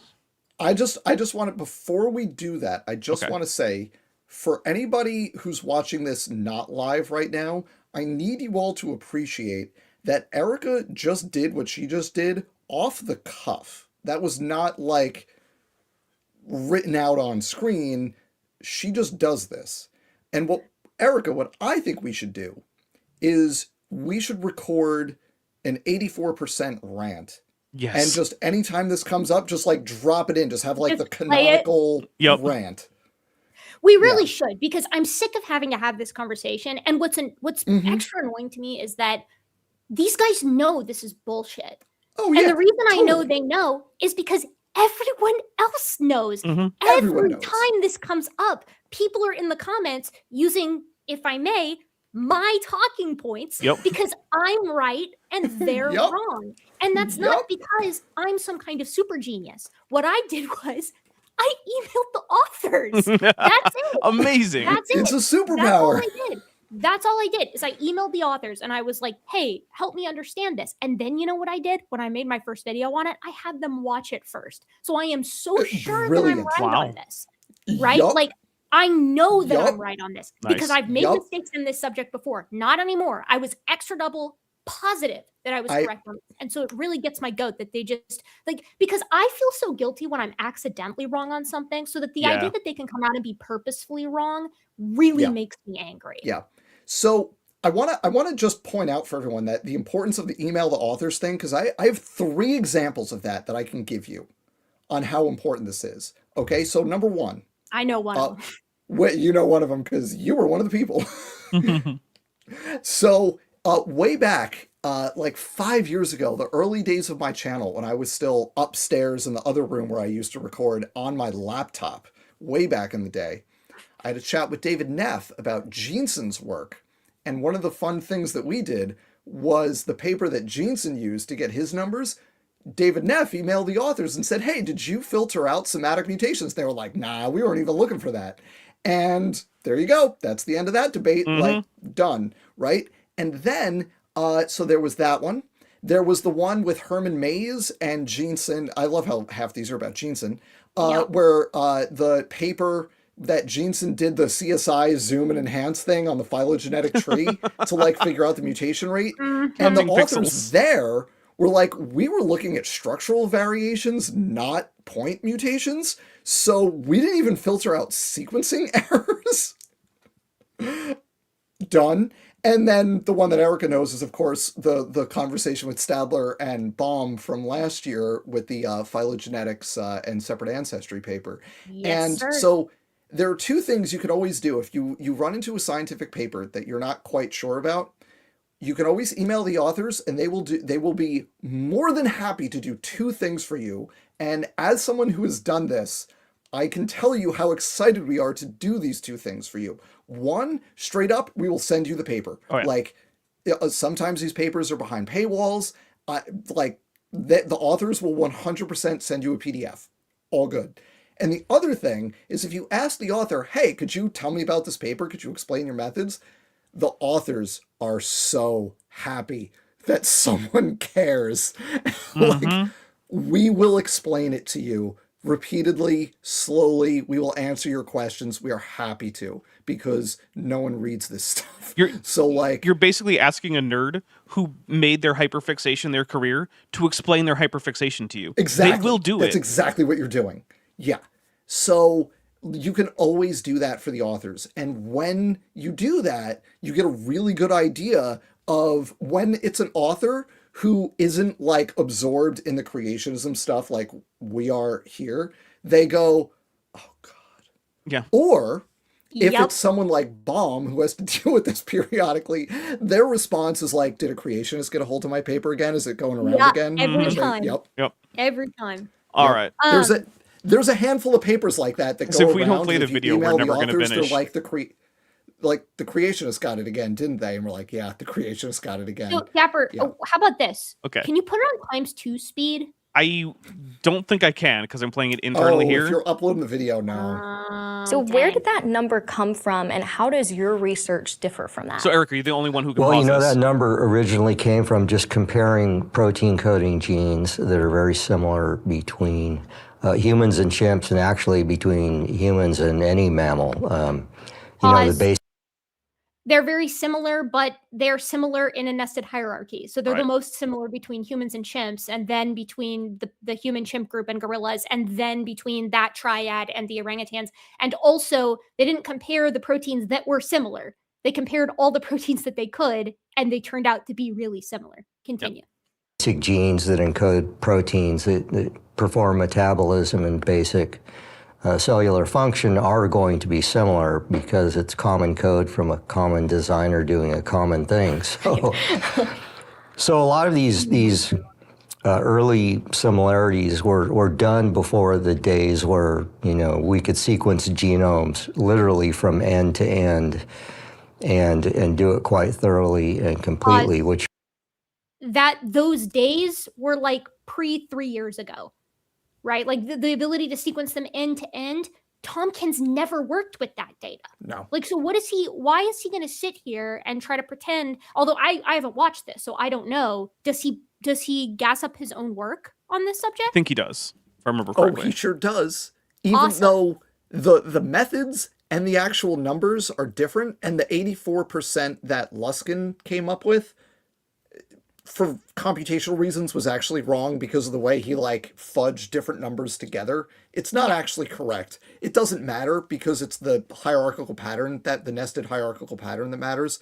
But like, what kind of gets lost here is Luskin's math is worse than Jensen's math in terms of how he's just like adding unrelated things together. I gotta say, I love this stock footage that makes no sense. What is that computer program doing? Why do I was you gonna need to say, see that that's- model of 3D DNA that means nothing? That's I was the going to secret. say, as someone who's done like a lot of DNA alignments in my day, you always have most of your screen taken up by a rotating model of a DNA Right. molecule, Yeah, that's- and your actual data is in a teeny little bit in the corner. Otherwise, And, how do you know what you're most working of- on? Yeah. Like, really? Yeah, it's the screensaver to remind you that you're working Yeah. on DNA because you're a scientist. You would forget otherwise. Exactly. really, people might be surprised to know this, has only been done just recently, I would say the past 5 years or so, where we've had the technology where we can literally sequence from end to end and get through the regions of the genomes that have been very difficult to to sequence before.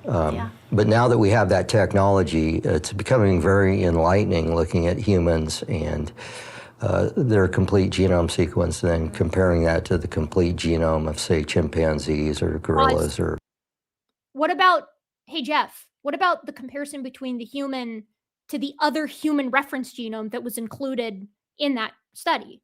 How about that? Like, was there anything surprising maybe in your opinion with that comparison? Because I certainly thought it was a little surprising that the human to the human dropped to 86%. Ooh. That's weird, right? That's weird if this is the actual percent similarity. Almost as low as the Anyway. human to chimp. Yeah, almost like they decreased proportionally. Weird. Huh. Weird. or orangutans. Right. So what are those numbers? Pause. I knew you were going to pause there. Orangutan, dude? Seriously? You've made this your pet project and you can't say the name of the animal? Orangutan does not have a G on it. And this is something that really irks me for people who want to have this conversation about these species. Like, if you're a regular person, I don't care. But Jeffrey Tomkins has made this his little bugaboo, so he really should be getting this right. But I don't know what I expect from someone who can't add 2 3-digit numbers correctly together. Maybe we're not giving Tomkins enough credit because orangutan, right, is Indonesian for man of the forest. Maybe what he's talking about is the genetic changes that happen to a person who drinks too much tang, and he speaks Indonesian and we just don't know it. And so he's suggesting the orangutan as, you know, the humans who just drink too much tang and they have genetic changes, because maybe tang is a mutagen, we just don't know.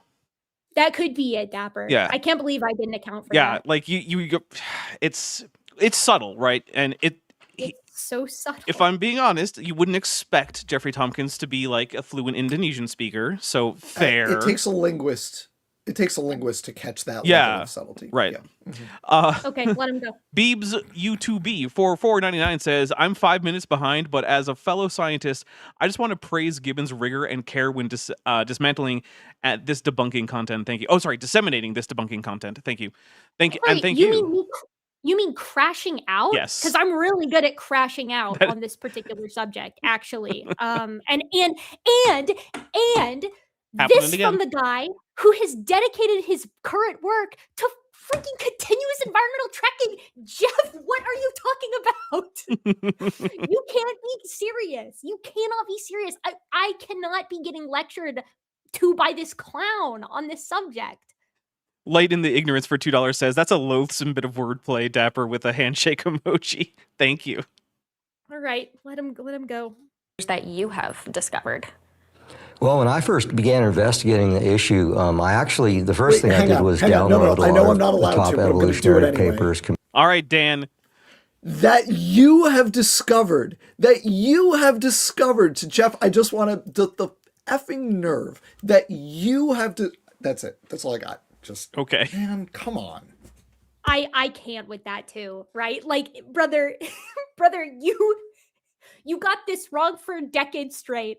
I cannot with this. Like, the numbers, you have to understand, like, people who are listening, the way that Jeffrey Tomkins determined his percent similarity has nothing to do with the way that these scientists in You et al. 2025 did any of their work ever, or that anybody who compared genomes in the interim compared genomes ever, right? Like, this is why when Rob Carter was dissecting the work of Jeffrey Tomkins, he was like, yeah, you can't exactly do that.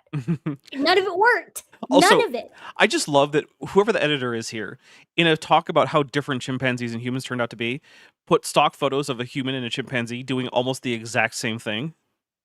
And it's like, you're not really helping your case there, buddy. Yeah. That female's an estrus, though. Anyways. That's true. She's got that genital swelling. There goes the monetization again. Comparing humans and chimps. And the first thing I noticed is that these conventional scientists were cherry picking the data. They were only comparing the regions that were very... Right, I get one. Speaking of the genital swelling in estrus, in one of his talks, the late David Menton asked why Lucy's genitalia looked so human, and the only thing I could think of was that it wasn't doing the genital swelling.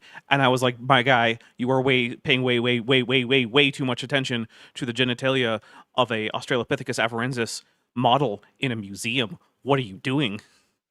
it's a little bit weird. Also, That's a little bit of a how would weird you thing expect say. that to fossilize? I don't know. I don't know. Sorry. It just drove me a little bit crazy, and it recently came up, and so now we've both got No, one I of our get it. exceptions, and from No, I now get it. on, only Erica. Similar between humans and chimps. They were throwing out a lot of data that was highly dissimilar. And so at that point, I said, I'm going to have to work with my own data. So I began downloading DNA sequence from public databases, chimpanzee and human DNA sequence. And I began comparing the genomes. There was a lot of hurdles that I had to jump through. One of them was the fact that in the early days of genome sequencing, there was a lot of human DNA contamination in public databases. Pause. Yeah, I was wondering, is Jeff- that true? Jeff, then why? No, they're like, I don't know if it's true as he's presenting it here. I don't know the details of it. But when I looked this up many, many years ago, it's true that like we humanized the genomes of non-human animals a lot because the human genome was more complete. And so we were able to use it as a scaffold. I think if memory serves, we did it for whatever the closest relative of that animal that we had decently complete was. So you would use a mouse as a scaffold for a rat. You know what I mean?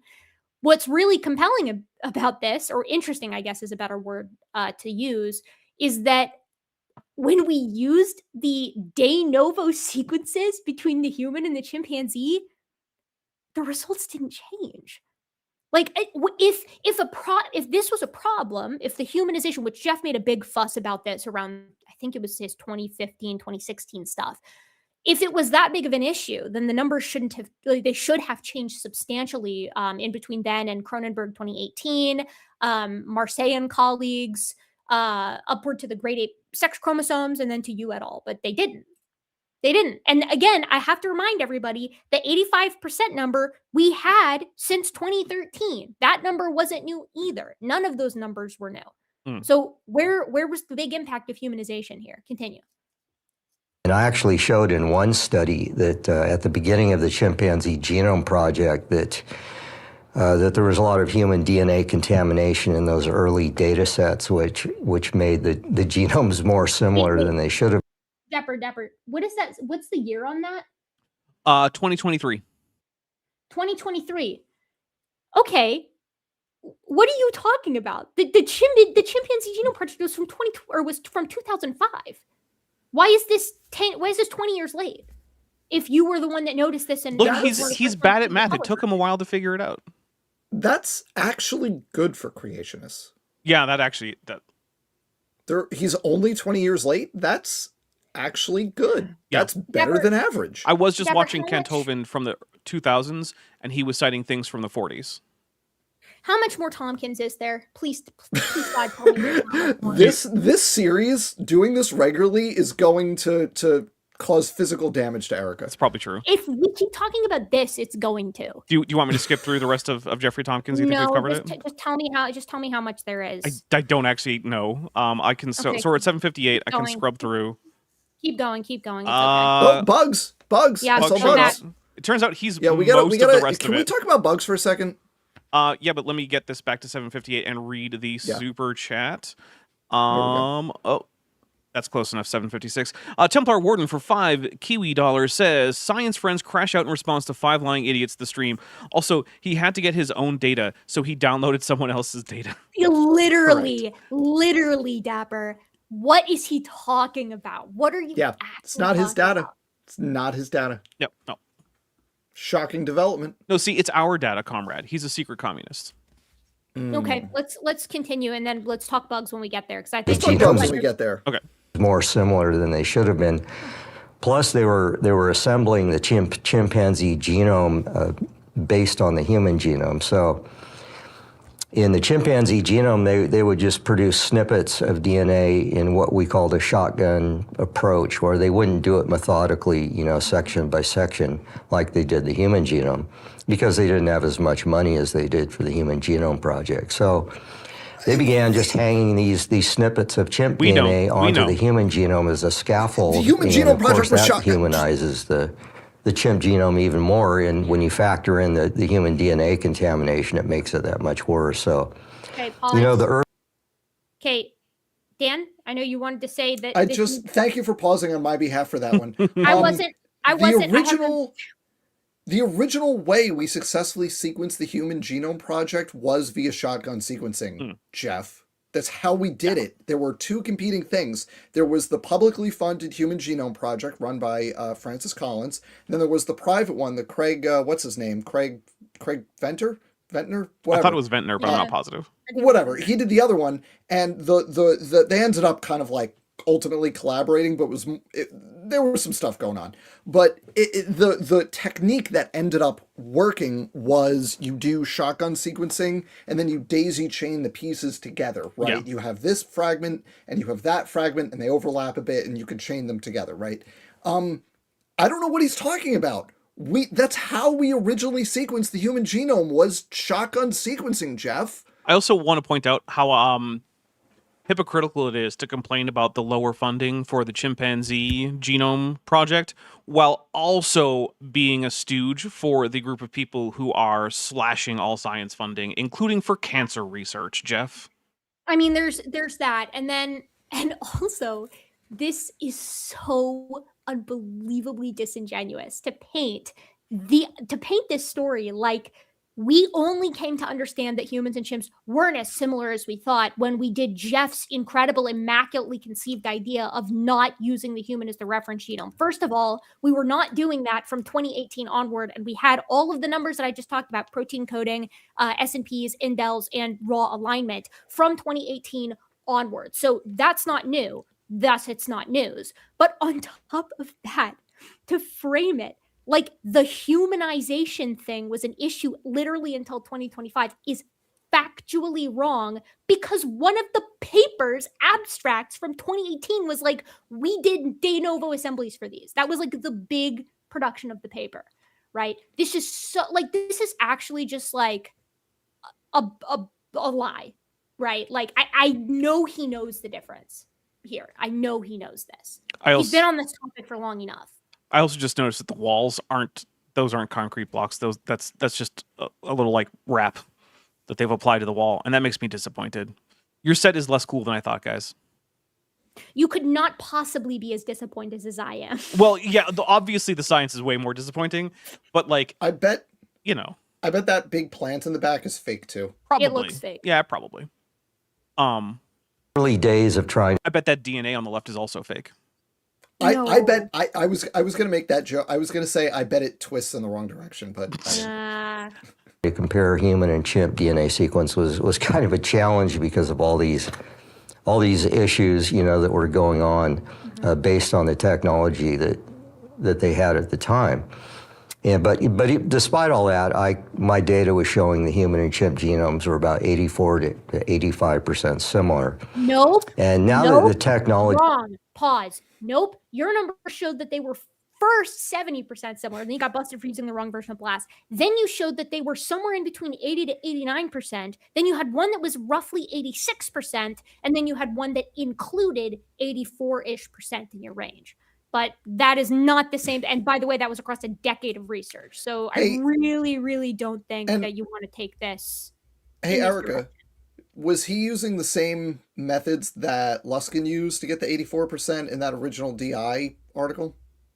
No. He was using a million different stupid methods. In fact, Glenn Williams and Ruhiff recreated basically all of Tomkins' analyses using the specific versions of BLAST and the specific genomes that he was using at the time, and created a wonderful little table showing you exactly how Tomkins was wrong each and every time he was wrong. So not only was he not recapitulating Luskin's results, but he wasn't recapitulating the scientist's results, and he sure as hell wasn't recapitulating Bugs's results, as noted here in this paragraph. That's just untrue. Basically, he coincidentally got a similar number and then was like, no, he got a similar range. He got 80 to 89%. Has gotten really good. We can now sequence genomes in very large chunks. They call it long-read DNA sequencing technology, and there's a couple of different chemistries that are out there for that. But now this whole issue of human DNA contamination is not as much of a factor, and plus they can sequence, through the genomes more readily. So, anyways, So I published a paper in 2018 using this new DNA sequencing data that was available for chimpanzee and human. And I came up non-waiting paper with a number of 84% similar chimpanzee compared to human. And interestingly, there's a geneticist in England named Richard Buggs. He was a conventional scientist and an expert in... Nope. All right, let's talk about bugs. Erica? Richard Buggs is an intelligent design proponent. I mean, that's what he is. I didn't know that until the most recent sort of series of videos that I did on this topic. But you can go to his website, his blog, and you can find him. He talks a lot about like religion in general, which is fine. But then he has some very specific bits where he's challenging phylogenetic trees and the concept of a tree of life, and talking about some stuff that you're like, oh, okay, that's interesting. So like, he's an ID guy. Yeah. I have on my never-ending list of things that I should do to, just make sure I'm just moving the ball forward on my own channel stuff is send an email to Richard Buggs and just be like, hey, your name came up talking about various things. I want to make sure I don't mischaracterize you. Which of these things most accurately characterizes your position? And if none of them do, could you please describe it for yourself? Just to make sure. And but from everything that I've read and seen over the various years is ID, OEC, kind of in that million. Well, Buggs at least was honest. Like when I had, because I had email exchanges with Buggs, he was always very cordial and polite and always really helpful as well with trying to understand how he got the numbers that he got. And I'm trying to remember, I think it was specifically when this new paper in 2025 came out, but he was very honest about the fact that all the percent similarities dropped. I mean, he wasn't trying to pull the wool over anybody's eyes like Luskin was, which is why it's interesting. I think he's really I think he's okay with saying, yeah, everything's going to get less similar and thus evolution bad or something like that. I don't know.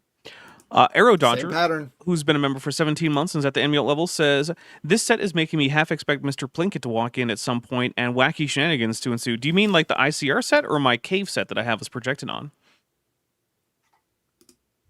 Because I just have a random animation that I made one day as our background here. In evolution and DNA sequencing. And he actually came up with the same number, 84% similar between chimp compared to human. So anyways, fast forward to last spring in 2025, they resequenced the chimpanzee genome as well as the gorilla and orangutan genomes. And they use this new technology, and they literally sequenced the chimpanzee genome from end to end with a very high degree level of accuracy. And they said, not really in the paper they published because they kind of avoided the whole issue in the main paper, which was about 17 pages long. But they said, if you want to know more, go to the supplemental material. And so I went to that link, where they hide was the data. 171 pages long, like a book.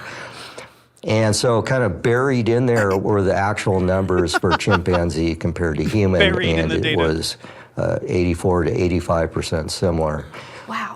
And why they did not put that in the main paper is kind of beyond me, but it's because it was old news. Anyways, it validated my research that I had completed, 7 years before, and of course that Richard Buggs himself had also shown 7 years before that. So it's pretty well settled now that the genomes are no more than 84% similar, and that doesn't include. So when you're comparing chimp to human, you've got regions in chimpanzee that are present in chimpanzee, missing in human, and vice versa. So that doesn't account for that kind of dissimilarity as well. So if we were... Wait. Yes, it does. That's the whole point. What is he talking about? It includes indels. He's talking about indels, and yes, it does. Yeah, that's a huge portion of that. That's the whole point. He's trying to talk about like their differences, gaps, that their differences in size, right? And that because one is, well, what do you think makes up those differences in size? Dude, and deletion. That's the reason the human to human comparison can go so low. That's the whole. That's the ball game right there, buddy. Okay. Wait, that's actually crazy. That is crazy. He thinks that 84 is just point mutations. Okay, hold on. You guys keep going. I'm going to put up a poll to see. Is Tomkins this stupid, or is he just a liar? Yeah, I think he's actually this. Yeah, I think he's this dumb. He doesn't. So it seems like, and Erica, tell me if you interpret this the same way. It seems like he doesn't realize that the 84% number, which again, the way Casey Luskin calculated it is half-assed, but you still get to in the 80s, right? But it seems like what he is saying is that he doesn't realize that that number includes indels, which result in regions that are present in one genome and absent in the other. I think that that's what he's saying. I think what he's saying here is he's saying, in so many words, they're not taking into account the fact that they differ so much in size, which that's what indels plus duplications That's what it means. That's what that means. That includes differences in size. It's a raw alignment. It's a raw alignment, Jeff. So that's one genome, 1-to-1 aligned onto the other. That means that the portions that don't align don't count towards the similarity, and it's calculated into the entire size of the genome, which is it's in the denominator. It's in the denominator. That's why they did two-way comparisons. That's why if you go to the supplementary material, you have chimp to human, human to chimp. Oh my God. Which, by the way, can we just talk about the fact that the supplemental, they hid the data in the supplementals. Those devious scientists, they hid the ice cream in the freezer. How could we ever have, no, oh my God. By the way, that's crazy to me. I did not watch this beforehand. There is a poll. I'm gonna have to take back the Jeffrey Tomkins liar thing. Jeff, I'm sorry. You are clearly not lying. You're clearly not lying. Well, we do have you're not lying here. We do have a poll. It is Tomkins this stupid, or is he just a liar? And our options are stupid, liar, and por qué no los dos. So obviously. In this case, though. Right, this case, you just got to be stupid. Yeah. In this case, this is stupid. That's actually shocking to me. Yeah, this is stupid. This is, they say, but here's the thing, though. Now we go back to, they call him a geneticist. So, like. Sometimes people are just really bad at their jobs. Can we, I want to finish this bit on Tomkins. One, because I have to pee. And two, maybe he clarifies. Okay. Able to somehow factor that in and develop new algorithms or whatever that could do that, it would be actually much less than 84% similar. That is crazy for something that came out as being so. That's the answer. Yep. No, he literally thinks that they're not counting indels as differences in this whole genome alignment. He doesn't realize. Yep. How does he manage to snatch defeat from the jaws of victory like this? Like every time. I'm here wondering how he ties his shoes. Yeah. Oh my God, what an easy layup. All he had to do was come on here and misrepresent it the way Luskin did, and it would at least be within the ballpark of what was reported, even if he's not contextualizing it. But he has to talk. He can't keep his mouth shut. Is Jeffrey Tomkins the raw mat of ICR? Yes. Okay. He has to be. No, look, I think the likelihood that Jeffrey Tomkins watches anything that's critical of ICR approaches zero. Yeah. So what do you, if I was to, he's one of the few I actually haven't emailed. What do you think my odds are? Because. No shot. But really dumb. The only way he would do it is if you emailed as a creationist. Like if you were to be like, hey, I'm a younger. No, see, I'm always straight with them. Which is what made that Casey. That's what I'm saying. Which is what made that time with. Okay, but Dan, counterpoint. He's a fascist, and fascists don't get moral franchise, so you don't have to feel bad about it. That's a good point. I honestly, I cannot believe that he knows less about it than I thought. How is this possible? No, it's worse. Every time you look at Tomkins, he's dumber than you thought. I don't even know what to say. No, between that and not understanding the relevance of weighting by length, clearly the correct answer for the poll on this particular issue is stupid. I'm speechless. I actually might email Rob Carter and be like, Hey, bro. get your man under control. Bro. Like, you Come on, gotta man. get this guy under control. Could you explain to him? Controversial. Now all of a sudden, Right. all of these mainstream scientists are saying the exact same thing that you are. Right. That is crazy. What's interesting was they would never harass Richard Buggs Right? in England, you know. Oh, poor Jeffrey, are you getting my harassed? numbers were dead on. Human evolution is highly theoretical. And so especially when you're comparing humans to chimpanzees. And so they have these theoretical statistical models, and they're based on what's called the neutral theory of evolution. And so they're assuming that there's large sections of the human genome that aren't doing anything. It's just junk DNA. It can randomly evolve and spit out new genes and all this nonsense. So anyways, based on these theoretical models, they need literally close to a 99% DNA similarity for these Yep, he's going there. hypothetical Yep, bro, theoretical waiting time. Let's go. models to even LFG, work. it's my turn now. All right, we're gonna read Waiting a time super chat problem for and a real, membership dude? chat, and then we're gonna go into the waiting time. And you know what? The I waiting think time and junk DNA. here's something. I think that Dan probably has enough waiting time stuff for Erica to take that pee and for me to grab myself a drink with some alcohol because I think I need it now. So I'm gonna read the super chat and the membership chat, and then And then I'm just gonna go. I'm gonna put Dan on full screen, I'm and gonna- he's gonna go yeah. for a little bit.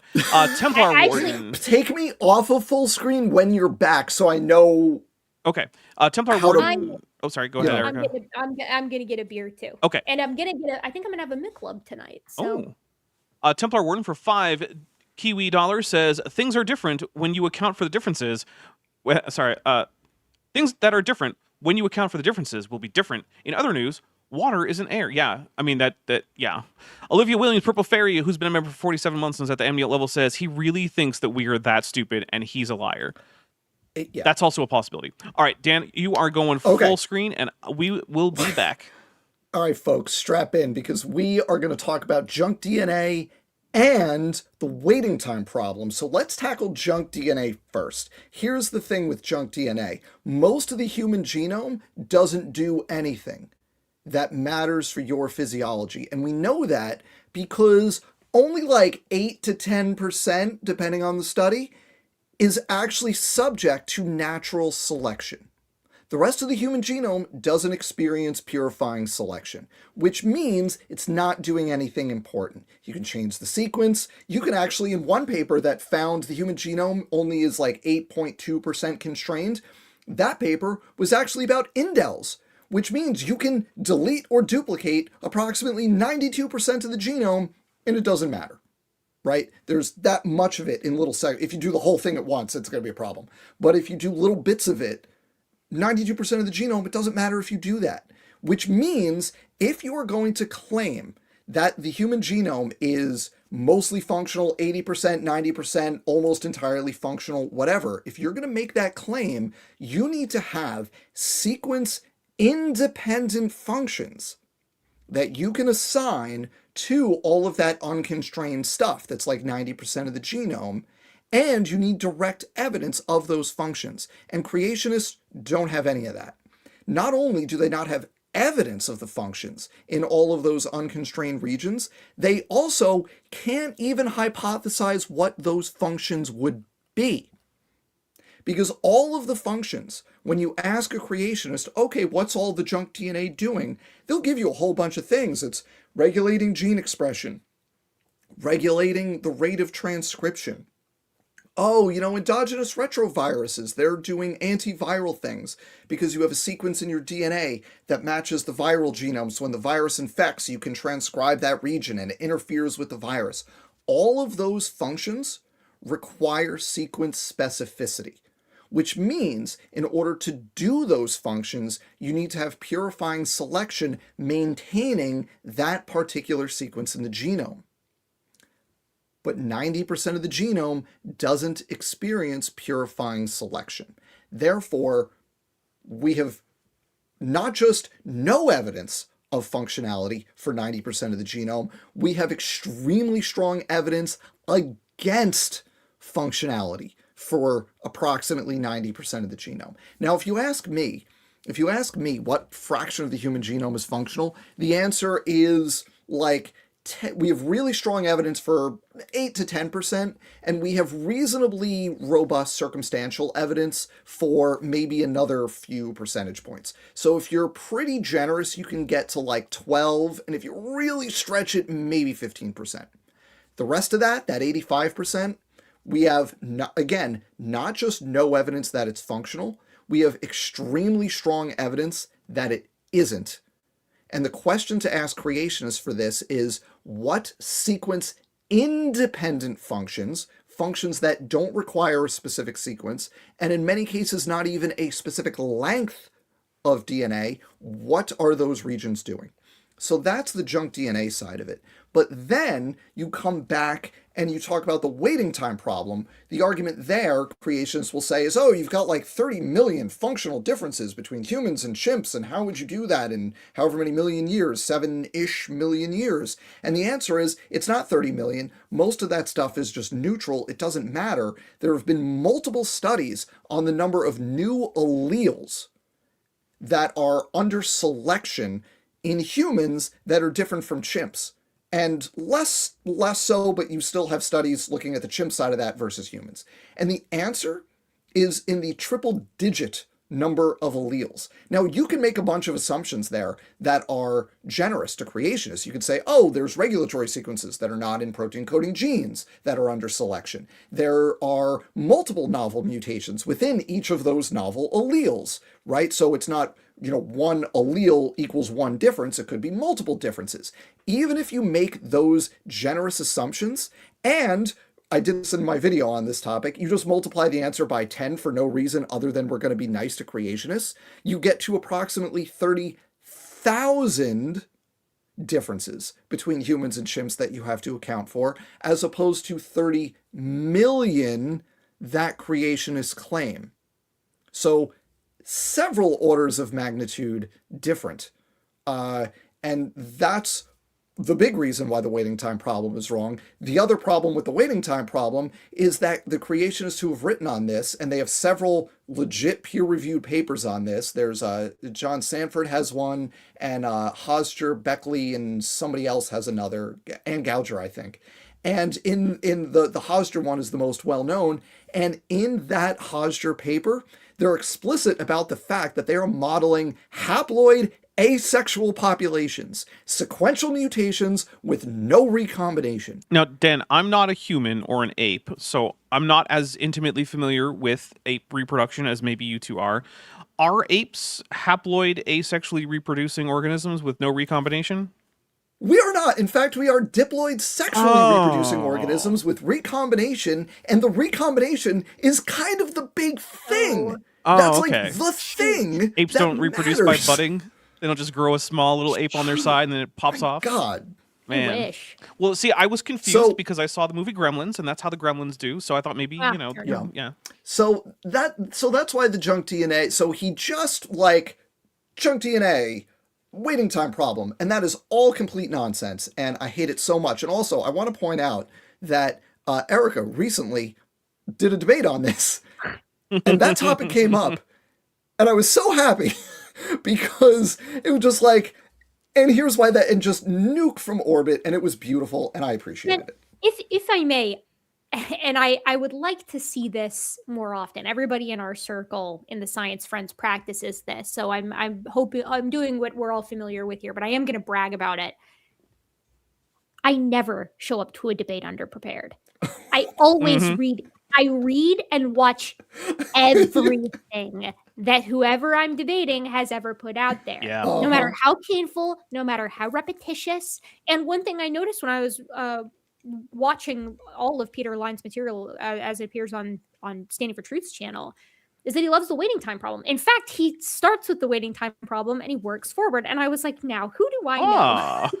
Who do I know that has a very wonderful set, both that has a succinct version of explaining why the waiting time problem is dumb and doesn't work, and also another person I know who's got a much longer version of Why the Ratings Are Problem. Hey. So I watched both of those videos twice, and then I was like, screw it, we ball. I'm gonna put it into my PowerPoint just so I'm Nice. ready. So, and now I've got it committed to memory. Grizz, who's been a member for 12 months, is at the Tetrapod level, says, I think I just took psychic damage. Probably. Also, I ended the vote Sorry. at I ended the poll at 69 votes because I have the brain of a 12-year-old. And is Tomkins this stupid or is he just a liar? Por qué no los dos came in first at 58%. Second place was liar at 25%.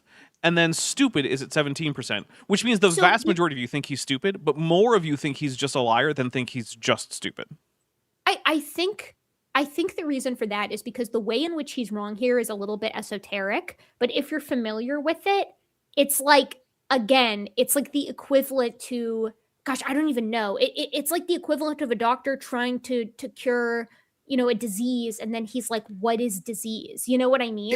It would be like someone who has a PhD in, I don't know, hypothetically developmental biology from Harvard saying right. that evolution and embryonic development are the same thing. Yeah, that would be pretty dumb.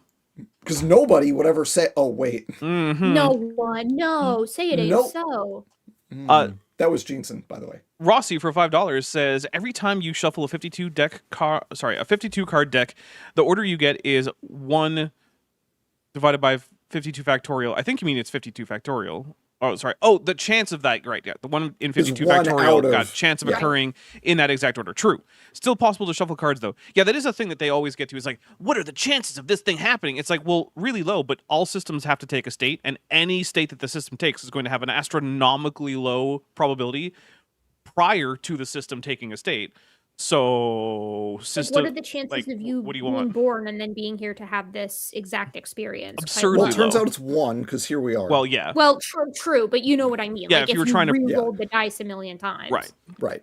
And like I said, the system, like, it's the same thing as like, take a chunk of granite. What are the chances that all the individual atoms formed into exactly those crystals in exactly that same place? It's really, really low. But you know what? There's still a lot of granite out there. But the and it's- granite's going to form. There's Right. a lot, yeah. And so that when creationists do that, they're basically going all the way back to Douglas Axe's 2004 paper on the probabilities of this specific protein forming. Right. And then saying the probability of functional proteins forming is blah, blah, blah, blah, blah. And Axe is explicit that he's like, what is the probability of this specific thing? Right. Which is perfectly valid. And then he extrapolates that to, It's valid and useless. therefore proteins are Right. unlikely. And it's like, dude, there's a million ways to do every biochemical function. It's not, Mm-hmm. yeah. All right. So they claim that, humans and chimps shared a common ancestor about 8 million years ago, 6 to 8 million years ago. I've seen some papers where they claim up to 15 million years ago because it's all over the board. yeah, it's not really an never exact seen science that, at all. but- It's all pure. Pause. That's not true. The papers that he's talking about are from the 1980s, right? Like, Of and course. it's incredibly Well, disingenuous. he's seen them.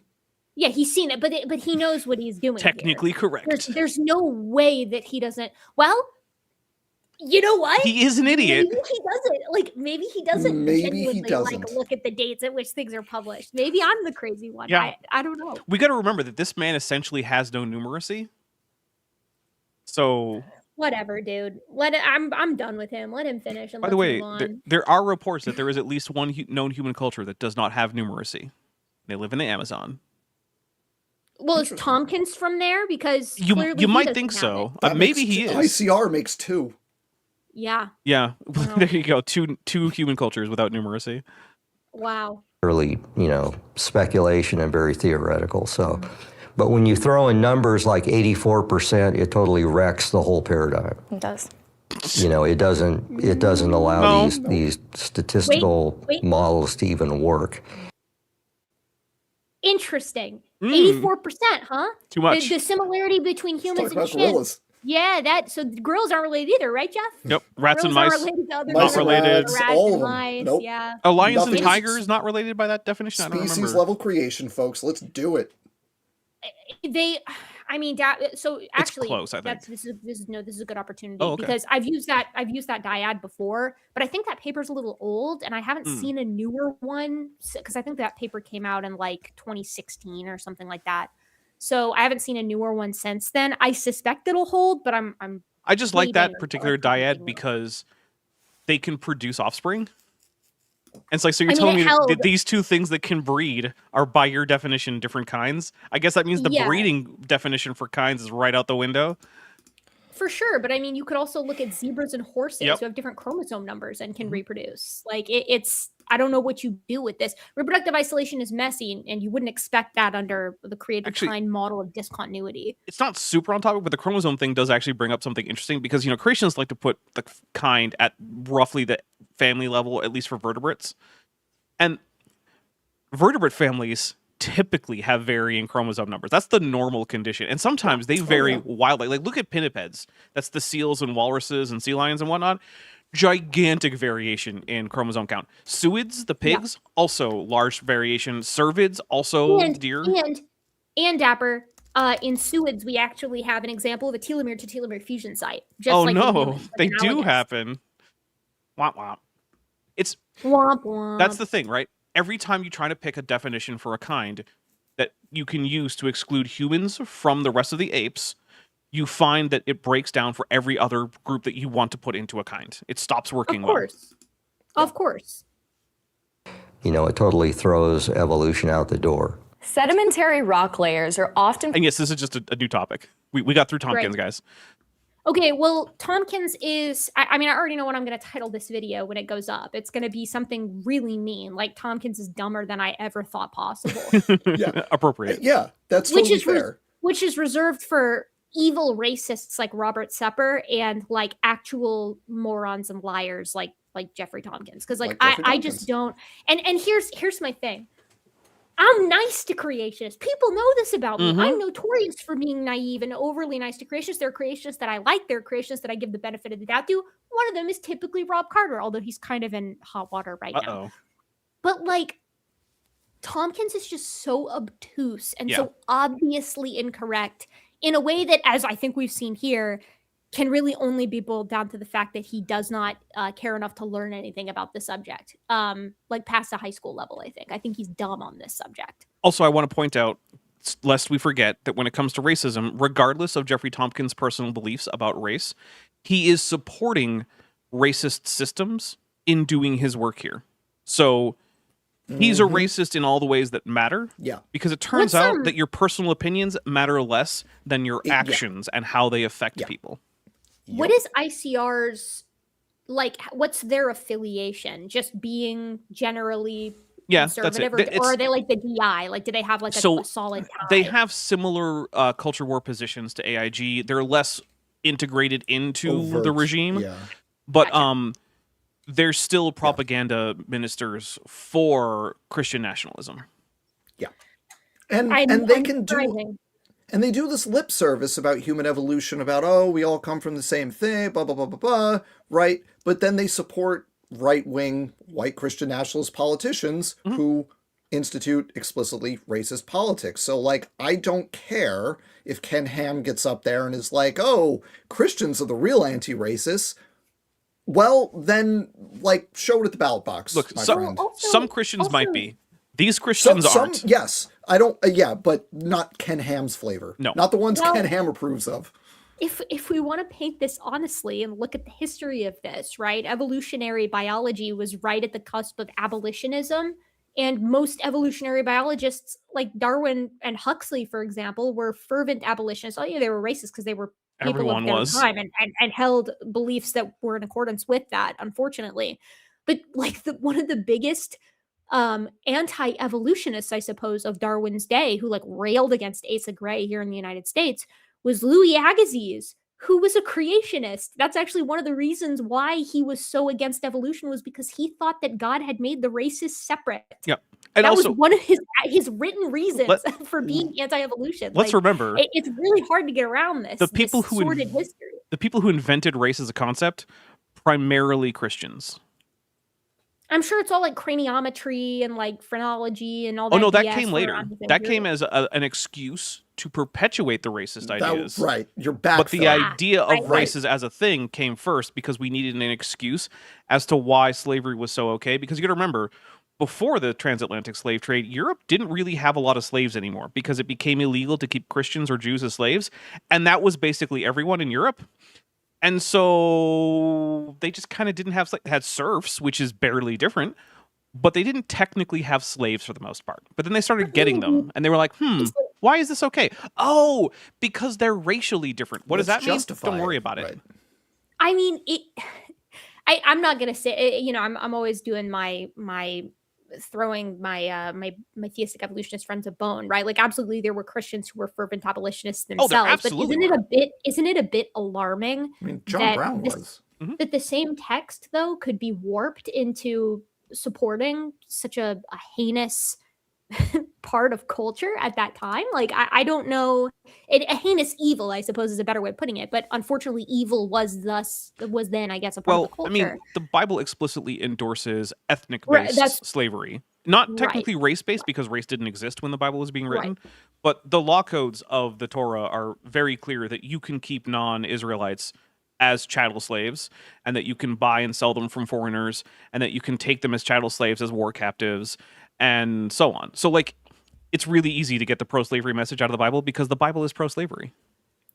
Also, if we fast forward in time to the 20th century, a lot of the modern white Christian nationalism comes out of the aftermath and response to Brown versus Board of Ed and desegregation in the United States, because they couldn't legally have segregated institutions anymore, so they found other things to make the issue du jour. Abortion and creationism, right? And those were proxies for segregation, whereas it was appealing to the same group of people, pushing the policies in the same direction, but you couldn't talk about segregation because that was a no-no once you got, into the 60s, 70s, 80s, but you could make these other things issues. And Dapper, I think you know the year, I don't recall, but when did Bob Jones University lift its prohibition on interracial dating? Or maybe instead of asking the year, we should ask the century. Oh, it was this century. Because it was this one. Yeah, I believe it was in the 2010s. Yeah. So also, let's just also point out that if you go looking for a person of color among the people that are working for the Creationist Institutes, I can name one. It's Joel Tay. Wait. He works for, I believe, CMI. Joel Tay? Joel Tay, yeah. He's Southeast Asian. He got a Cambrian Bunny nomination a couple years ago. Yeah, he did.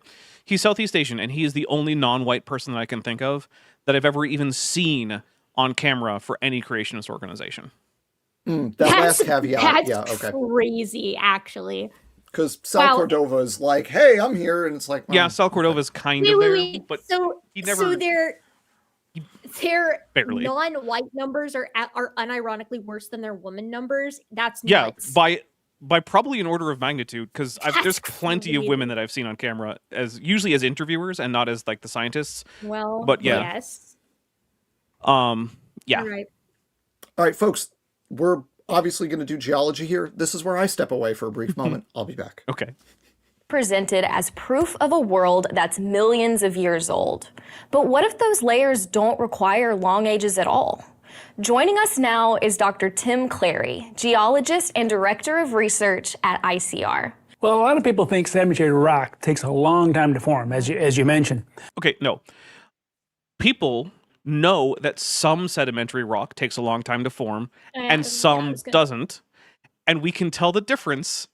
And you're trying to tell us that all of it can form fast, and we know that's not true. And also, by the way, this was the guy who was the least well recognized on the thumbnail. Was Timothy Clary. That's who that is. Does our mutual friend, Mr. Wilford, know that Tim Clary's in this Dapper? I don't know. I haven't tell him. I haven't told him specifically, but he also does watch our channel. So I'm not positive. Mr. Wilford, let us know in the comments if you were aware of this. Also, this is a beautiful formation. Look at that.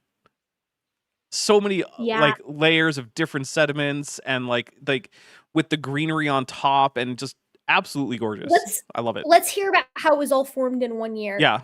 Actually, it's got to be less than a year. Because a lot of that it can only be forming before the water is draining off and the process becomes overwhelmingly erosional. And you're taught this in school. Every geology student is taught that sedimentary rock takes a long process. And it's more complicated than some rocks.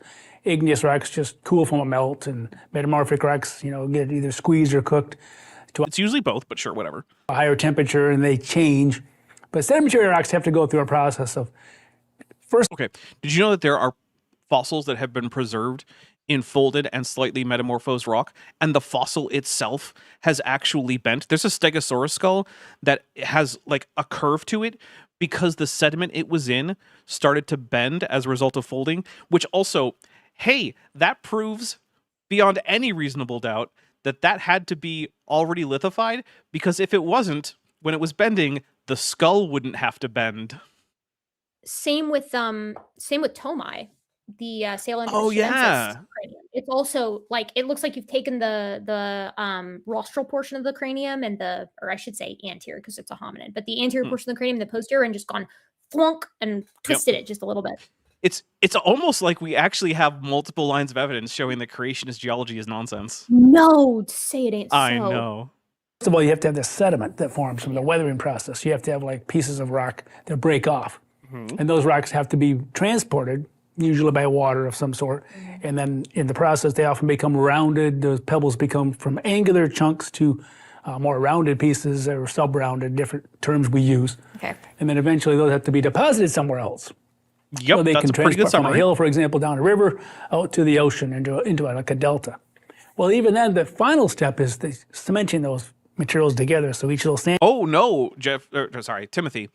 Timothy, you have skipped a step. It is compaction, where the total thickness goes down usually 7 to 10 times as all the water is squeezed out, which has to precede the final cementation of the sediment, and also means that when you talk about depositional rates for unconsolidated sediment, we usually have to multiply by at least, I'll give you 5 to be generous to you, to get how much actual sediment is deposited. And creationists never account for compaction when they talk about sedimentation rates.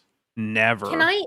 Can I interrupt our program for just a moment to let you guys know that apparently Trump just tweeted out an AI photo of him as Jesus healing a sick person who looks very similar to Jeffrey Epstein Oh no. on his Truth Social. Oh no.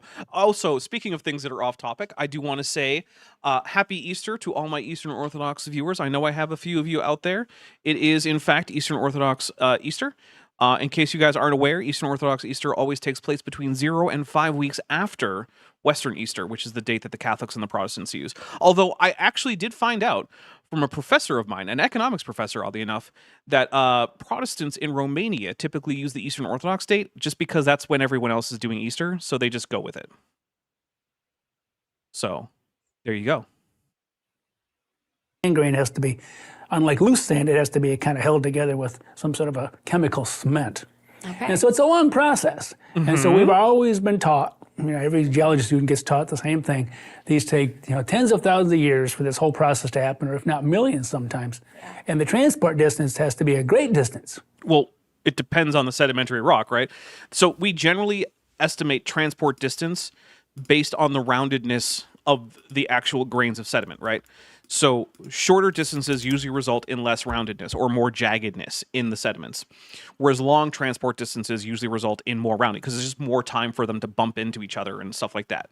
So we have sedimentary rock with very angular and unrounded sediments. That just means low transport distance. So it's frustrating, right? Because it's almost always way more complicated than the creationists will talk about. And sure, you have to dumb things down a little bit for talking to non-expert audiences, which I'm not an expert in geology. But like, he's dumbing it down to the point where it's like, you're missing important nuance in this that matters to these questions. Like, geologists know what they're looking at. They can tell transport distance, depositional environment, depositional energy, stuff like that. Sorry, go ahead. No, I mean, I don't know. The example that I always go with, by the way, I just put in our Science Friends group chat the picture that I was talking about.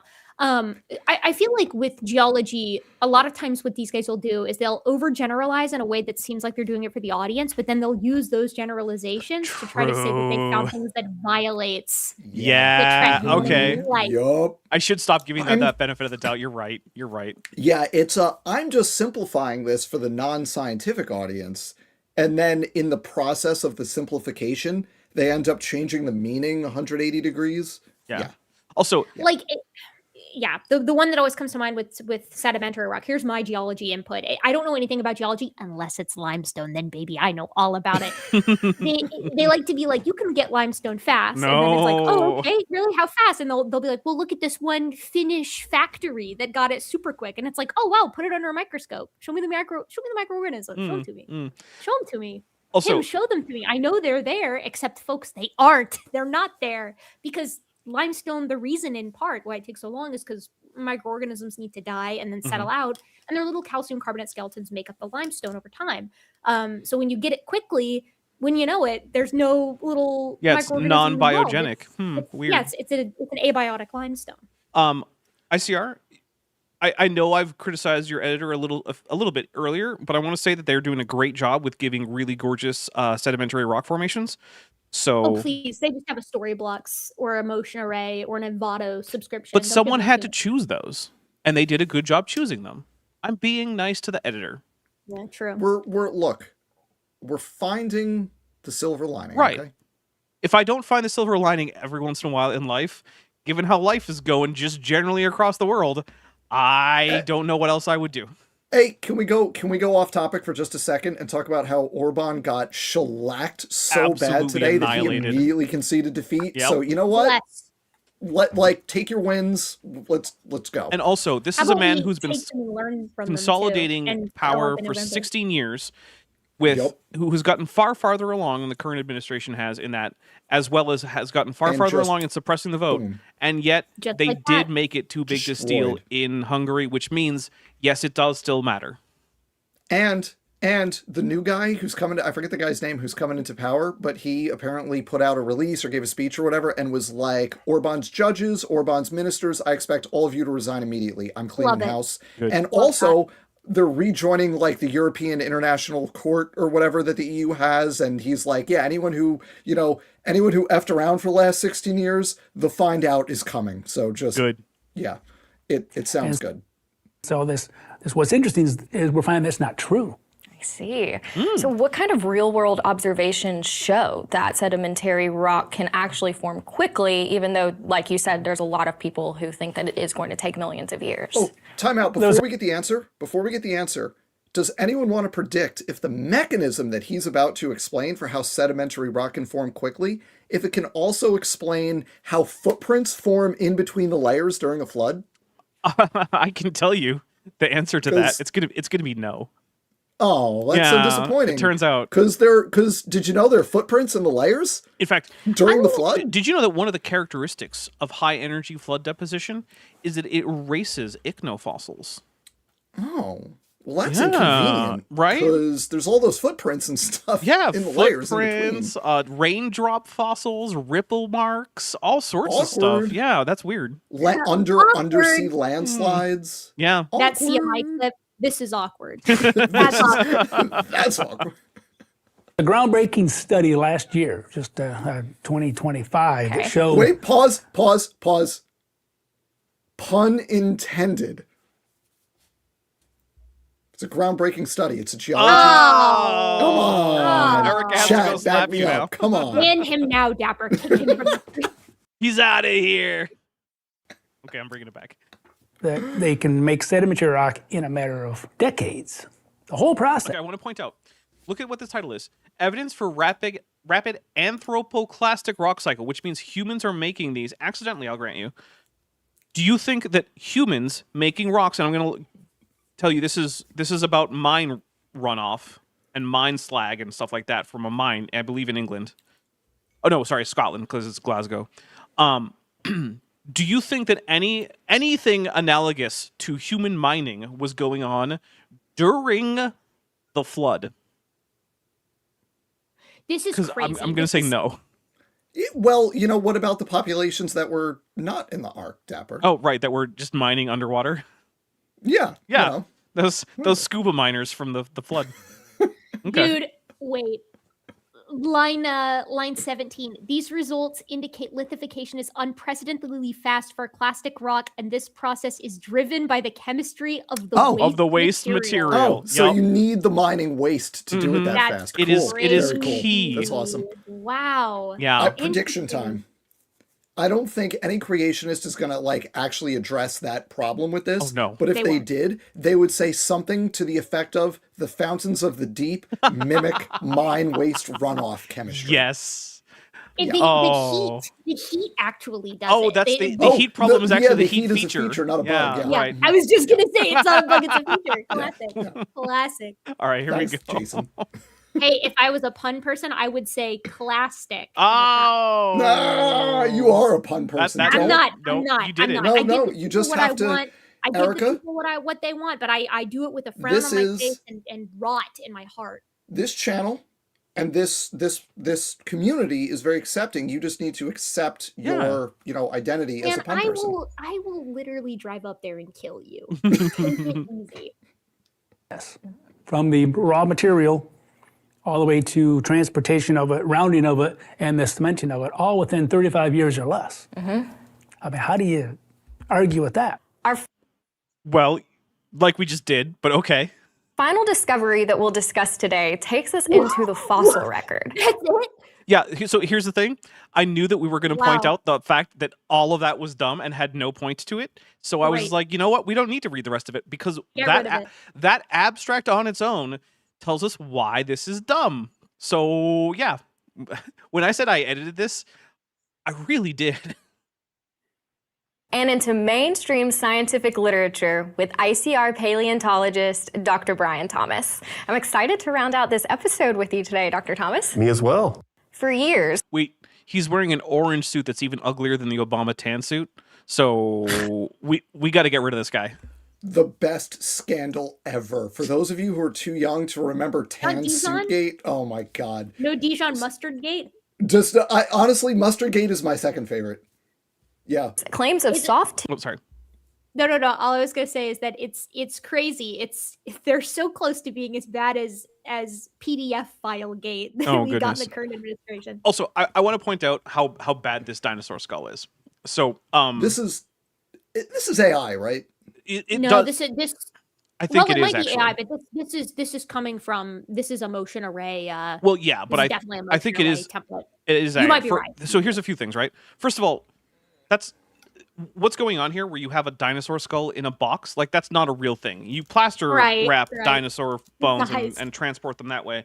Also, the teeth are extending beyond the anterior margin of the orbit. That's not a thing that happens in dinosaurs. That's just not a thing.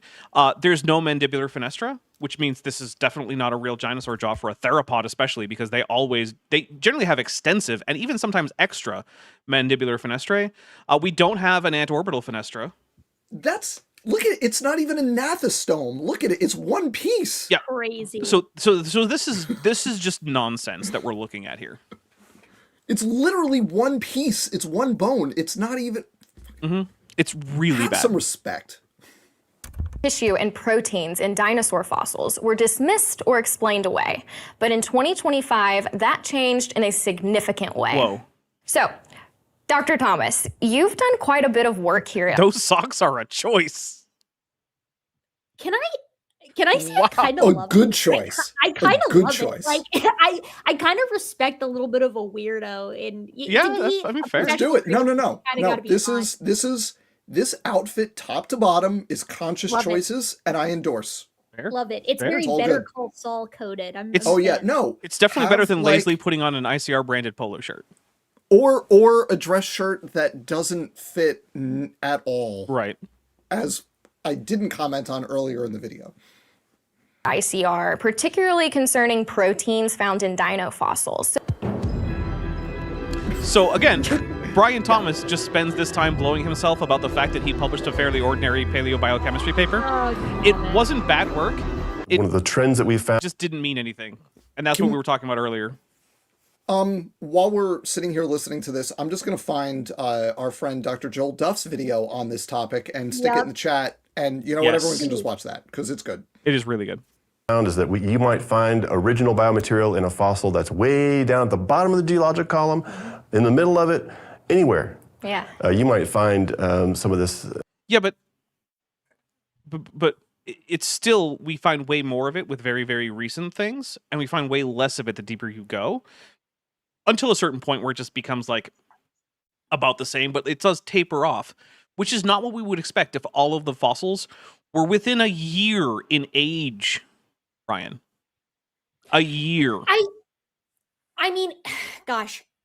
The thing about the soft tissue that really gets me is that it's like we have experimental work that shows how this is possible, right? Like, as insofar as we can demonstrate that this is doable, it's doable already, and these models are only going to get more sophisticated as we test them more and more. I don't know why so much is being made about this after that Schweitzer 2016 experiment, but whatever. Because it's already been found in any continent. So there, and you might find it in any kind of what we call taxa, any of the taxa. So that means any creature kind. By the way, Brian Thomas seems like he's going to reveal that he does not know that the word taxa is the plural of taxon. No. It seems like a single taxa. Yeah. A single taxa. So it might be a vertebrate, invertebrate, all kinds of, it might be inside of a shell, proteins in shell, proteins in bone, or sometimes it's proteins from feathers and claws the proteins are still there. Okay, so... Wait, hold on. What are they most similar to? Oh, right. Well, when you're talking about dinosaur proteins, it turns out that they're most similar to bird proteins. What? Weird, right? Yeah, I know. But also, we're not actually finding proteins. We're finding the molecular remnants of proteins, the decay products of proteins. We're not actually finding whole proteins. So this is just another one of those... was the hemoglobin challenge? Is that what Joel Duff has? Yeah. So this is just Brian failing the hemoglobin challenge. If you don't know what that is, it is basically Joel Duff has challenged creationists to correctly report that what is found in these soft tissue finds is in fact smaller than a protein because they are they're stable protein decay products that are the result of cross-linking primarily, and they are not the original proteins. They are made of the original molecules that made up the proteins, most likely. Sorry, original atoms is what I meant to say. But they are not chemically intact proteins. That is not what we're finding in these fossils. Remnants of them. No, they don't look pristine or anything. I was wrong. He did pass it. I forgot. And I even put in the anime WoW to make sure that we recognize that he was right. So good job, everybody. Wow. That was like actually accurately characterizing what they found, which is better than most creationists, which I want to remind everybody, this got him a Cambrian Buddy nomination. Yeah. And in order to actually get past peer review, he accidentally had to like learn all the conventional work, and he was like, "Shoot, oh darn it!" But they should be long gone if these fossils are anywhere close to the age assignments that I grew up being told about them. Well, we were privileged and thrilled to finally get our research in a pretty high-impact journal called Analytical Chemistry. And so in collaboration with other scientists, we were able to describe collagen protein sequence. So sequence means the string, if you will, of amino acids that is unique to each protein. Hey, Brian, this is not the first time that's happened, and every time that I've seen it reported on, when it was compared to which extant animals it was most similar to, it remained birds. So I know that Brian Thomas is a birds are not dinosaurs type of guy. Which, by the way, there are Marcus Ross, if I remember correctly, is in fact a young Earth creationist paleontologist who accepts that birds are dinosaurs and that several dinosaurs that weren't birds had feathers. That's also true for Matt McLean, I believe his name is. So, like, young Earth creationists, obviously true. So they should just, just stop with this. Literally nothing about birds being dinosaurs and having some dinosaurs that had feathers that weren't birds counters, like, is impossible. Like, none of it is impossible under young Earth creationism. The same way that you accept that whales and bats are mammals, you can just accept that birds are dinosaurs. If bats can be mammals, birds can be dinosaurs. It's like, I mean, that's the straight up argument that Peter of Paleologos and of New Creation has made quite elegantly, I think. But the reason they can't is, I think, pretty straightforward, and that's because conventional science has been saying this for fucking centuries, right? Like, that's the reason why they can't do it, because it feels like an acquiescence, and in a way it is. Although it's not actually centuries. It's been hypothesized for about a century and a half, but, like, it's only been the consensus for decades. Decades. Say decades. Yeah. So we know, we're familiar with that that sequence from all kinds of modern animals. So then we can Like what? Like what, Brian? Tell me. What are the ones that you're most familiar with that are most similar, Brian? compare the modern animal collagen protein sequence that are recorded in databases with the collagen protein sequence that we're pulling out of an Edmontosaurus fossil. Each one says the same message. This is really collagen. This is really collagen. This is really collagen. Great. And for the first Yep. Cool. No dispute. time in the history of this particular discipline of proteins in fossils, we quantified, which means we counted how much hydroxyproline, which is one of the amino acids that makes up collagen, how much is in there. So that was an exciting first step. Cool. That's amazing. And all of this research is now published in a mainstream journal. Yeah, analytical chemistry and Yeah, it's cool. Yep. It's And good stuff. how much of it actually indicates that the Earth is young? None Oh, of none. it. None. Not yeah. even a little bit. Because there's a consistent theme with creationists who get published in real journals, which is to say that while they can do work that is worth publishing, none of it actually supports the distinctive beliefs of young Earth creationism. None of it. They like to pretend that it does, but no one else seems to notice that in the field because it doesn't. so, or if you know about the decay rate of this protein, it is not a type of material that can last indefinitely. Okay, so this is another theme that you see with Correct. creationism, which is you will get creationists who will say that this rate that we have measured under these conditions, that everyone knows can change under different conditions, is actually something that we are allowed to extrapolate infinitely into the past to make our assumptions. They do it with decay rate for proteins. They do it with decay rate for DNA. They do it with the quote unquote decay of the dipole moment of the geomagnetic field. They do it all over the place. A really deep cut for this is they do it with amino acid racemization rates. Yep, they do it with that Which too. are extremely sensitive to ambient conditions, and yet somebody whose name rhymes, we'll call them Sal C. No, that's too obvious. We'll call them S. Cordova. Wants to extrapolate those rates back infinitely as though they are immune to ambient conditions. But then things that actually are immune to ambient conditions and are based on like fundamental physical constants of the universe, like spontaneous decay rates. Well, what if they change though? What if the rock got too Yeah, hot? neutron capture. Okay. Yeah, no, we can futz with those. Yeah, it's really crazy that it's like the thing that we know can change just by virtue of the fact that we put our chicken in the fridge to keep it from decaying. That Right. that actually can't change. No, It needs to stay permanent, consistent. yeah. But radioactive decay, which has never been observed to change in meaningful ways, actually can change. Got it. We're on the same page. Yep. Just like we can deposit limestone at a rate of hundreds of meters per day. Sure, buddy. It has a shelf life. Yeah. And in fact, we have characterized the decay rate of collagen many different ways, many different times, both secular studies as well as our, we've redone the decay rate studies as well. But it doesn't matter. You could believe the moon is made of cheese and just do the experiment. So your belief doesn't really come into these empirical. I don't really know what he means there.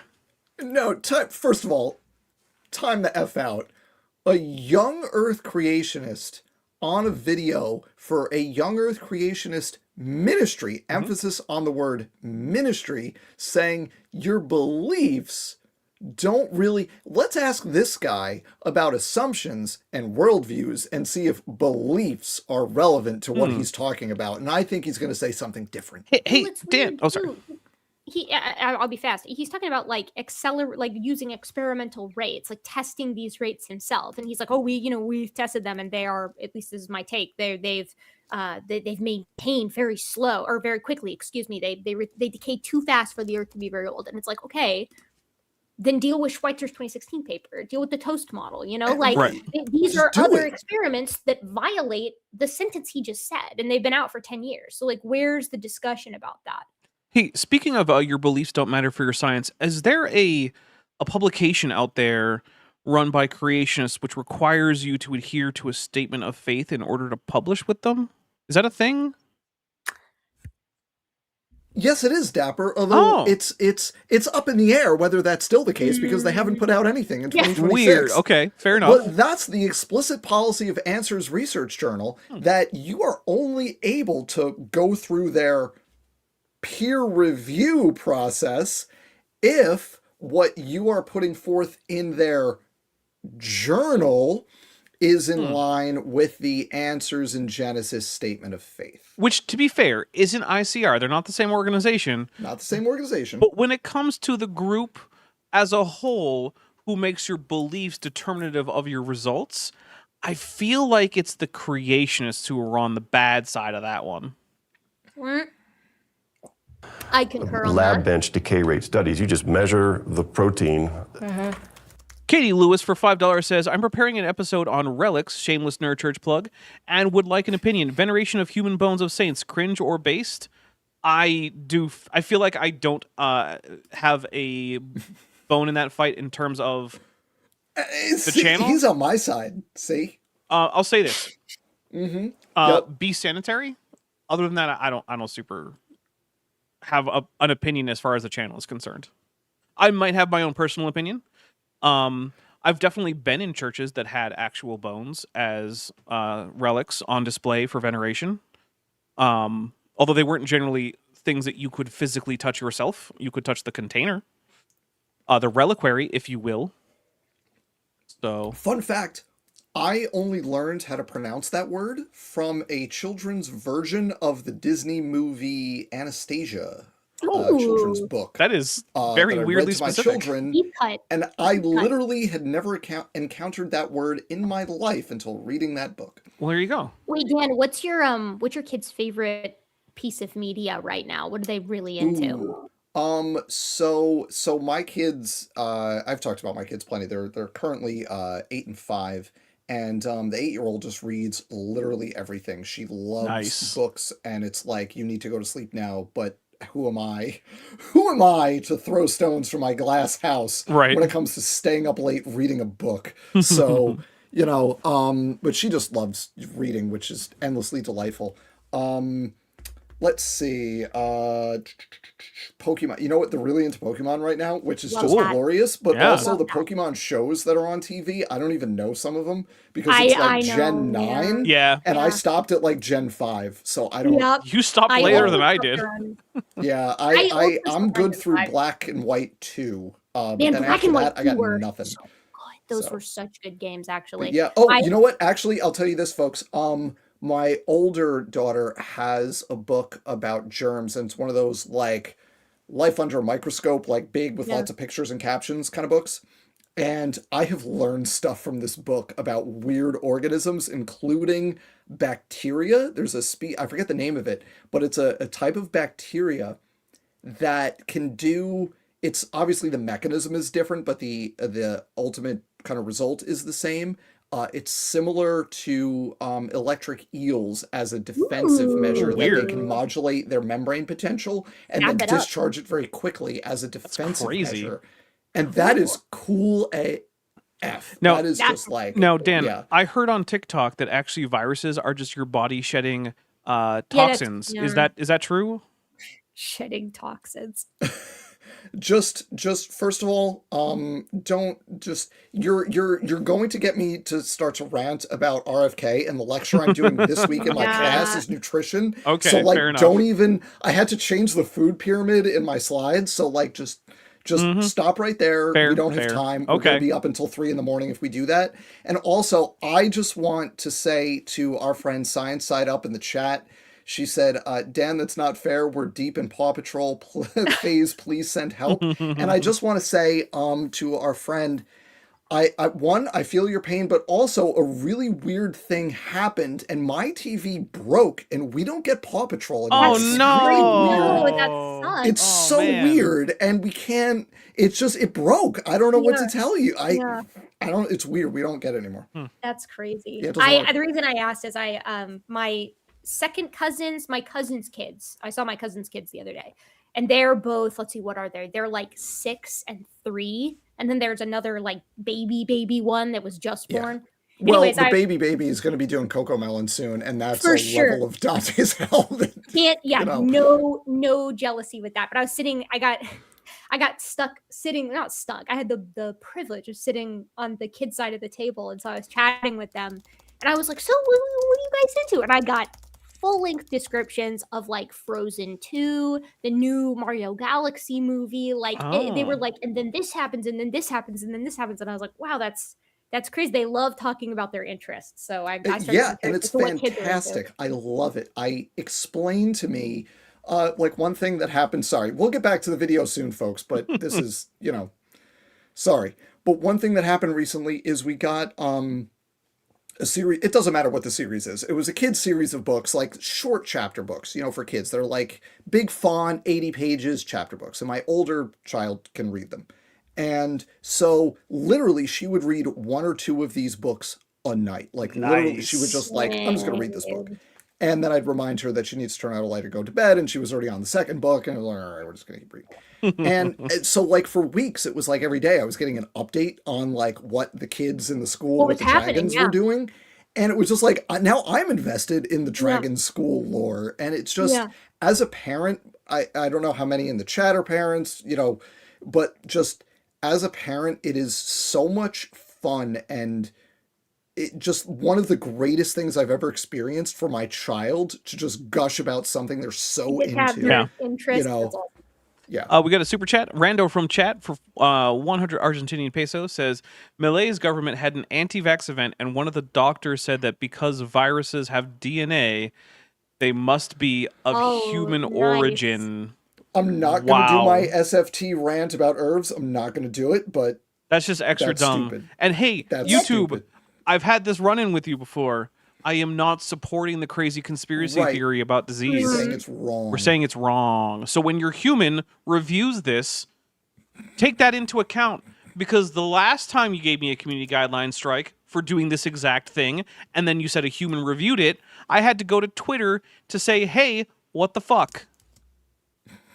I know, I hate when that happens. Let's do this. Let's finish this over movie. time and watch and plot the results and see how it decays. So it does decay, and it gives us a strong understanding of how fast it decays, and that gives us a strong understanding of how long it can possibly last. Do you guys think that he tested the same conditions that Mary Schweitzer did to find out that iron cross-linking was a major effect? No, of course not. No, he did not. They're trying to test standard conditions so that they can be like, these are the conditions, and it's like, okay, under all scenarios, because you kind of need to show that. It has a shelf life. There we go. And the shelf life is under ideal conditions and cool temperatures, with no bacteria, no radiation. You might get this to last on the order of several 100,000 years in theory. So it can last thousands of years. I want to point out that collagen didn't last. You didn't find collagen, Brian. It broke down. Yeah. Yeah. But it can't last a million. Yeah, exactly. Based on the science of, it's really based on the second law of thermodynamics. Oh my God. Which just drink for second law of thermodynamics. Yeah. That's crazy. I mean, look, Jeez. folks in the chat, if you've been playing along, drink responsibly, because yeah. I mean, I have not officially activated the drink triggers, and I've just been nursing basically, I don't know what you call this. It's basically a dark and stormy with the wrong rum. So I don't know what that's called. I mean, that one super chat would do like 8 drinks from, 2 hours ago. Jeez. Describes how systems that start off highly organized, they lose organization. Hey guys, entropy has absolutely nothing to do with organization. It is a measure of the amount of energy available to do work in a system. It has units. And you know what you can't use those units to do? Figure out how organized something is. They randomize. So if you have That's not what that means. hot coffee in your mug, not what that means. The heat is concentrated in that mug, but over time it randomizes, and that heat goes from high concentration to low concentration. That is Okay, actually an entropic process. Yep, well, here's the thing though. In the mug, as it cools down, now I'm not a physicist, this is not my thing, I explain this in my classes in a very rudimentary way, but as that mug cools down, because the molecules are moving slower, it has less entropy than the surround, like there's a net change there, and it's because the mug cools down, the molecules go slower, that heat transfers to the surrounding atmosphere. The entropy of the atmosphere increases because those molecules absorb the energy and move faster. But what happens in the mug? It goes down. Yep. That's the You could second have law. local. My point is, you could have local decreases in entropy, Brian. Similarly, you have a high concentration of organization with this protein and these amino acids in this particular order. Will they randomize over time? Okay. Here's a fun fact.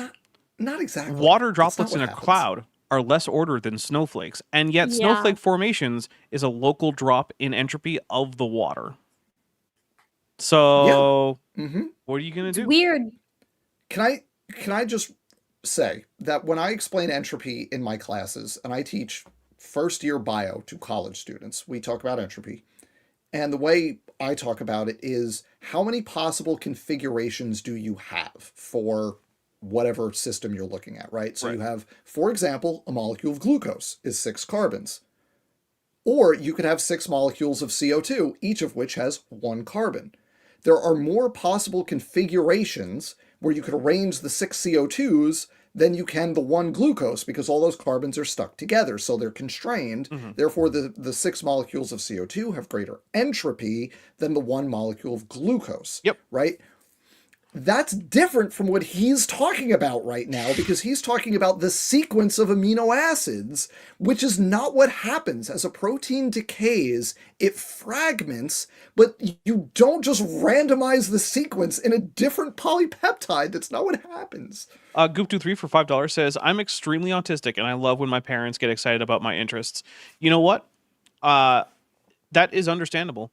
And I'm over here where, like, my parents don't even understand what my job is. So they're like, so at one point I tried to explain it. My dad was like, so how do you get money? I'm like, okay, well, there's like Patreon and there's super chats and there's ad revenue. And he's like, I don't know what any of that is. I'm like, don't worry about And it. you're like, okay. I make videos and then people pay me. Don't worry about it. And so that randomization process, that de-orderliness that's happening, Like the word right there. that gives us a, I mean, it's the second law of thermodynamics. It's it's the second most consistent law in all of science. It's the second most consistent law in all of science? What does They that got mean? him right. Wow, they're funny, they're having a banter, a little back and forth here. I like that for them. Okay, sure. And you know what? Before we move on, I just want to say, haters in the chat on this, you're wrong. This dude's outfit is the best outfit we've seen in this video.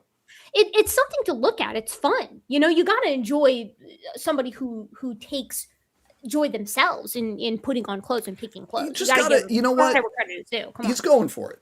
And like it fits, okay, it fits better than like the cut. See, the collar is like nice on his neck with the Yeah, jacket that's right true. up on the shirt. And it's Like, not boring. it's Brian, you rock that outfit. We like it. Good for him. I would add a tie, but whatever.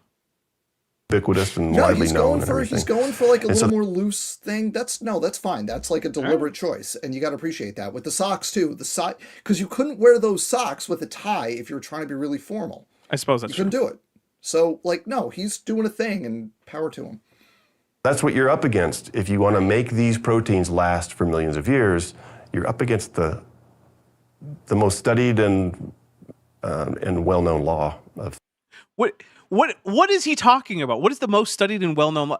Dude, it's a law in thermodynamics. It's not particularly special. Whatever. Of one of those laws. I'm not going to crash out Of about science. that. Right. So there. Exactly. I met a researcher, secular, last year. I was What he means by secular is someone who actually does real science. visiting a dig site, and I got to be introduced and appreciate all their dig work and everything, and just asked the question, have you heard about blood vessels and other biomaterials that are in fossils? And as a fellow paleontologist, you ought to know. Fellow paleontologist. Clearly, he's not a paleontologist. No, right? he describes himself as a paleobiochemist, which is not the same thing. They're related, but it's not the same thing. So I thought maybe you're curious about that. And immediately Oh, that's all bad science. I don't believe him. I don't think that this is how that conversation went. I don't think that's true either. Can I just say, this sounds like one of those stories that Donald Trump tells when he's like, oh yeah, and they came to me in tears and said, Mr. Trump, President Trump. Yeah, it sounds like that. The reason I think that this is not a true story is because, like, I know plenty of paleontologists, and I don't think a single one of them, and in some cases I know some of them, would be like, they are all aware of this, right? Like, this is not something, and definitely it's not something that they would be like, oh, that's BS, like, you know, like off the cuff. That's It's possible. I don't know who he's hanging out with. It's possible that what he actually asked is something specific about like Mark Armitage's alleged Triceratops horn or something, and he's like just ignoring for us the fact that this was about a very suspect and worthless find, and it's worthless primarily because there's insufficient provenance for the horn, so we can't say anything about it, and neither can Mark. Just like that. It was so. In other words, it's just dismissal. Just shut it down, basically. Shut it down. There are so many papers about soft tissue finds, including blood vessels, in paleontological finds. It's all over the literature. In fact, creationists sometimes bring up long lists of such finds. So which is it, Brian? Are there these long lists? Because you specifically have brought up these long lists of reported in the literature soft tissue finds in fossils, including in frogs and all sorts of various taxa, as you like to so appropriately say. So is it that there's all these examples in the literature, or is it that scientists are ignoring it when they shouldn't be? Because those can't both be true. Don't want to know, plugging my eyes, plugging my ears. It's just bad science. And I wanted to follow up and say, says the guy who's part of a group that ignores up to 90% of all the relevant data in any given field.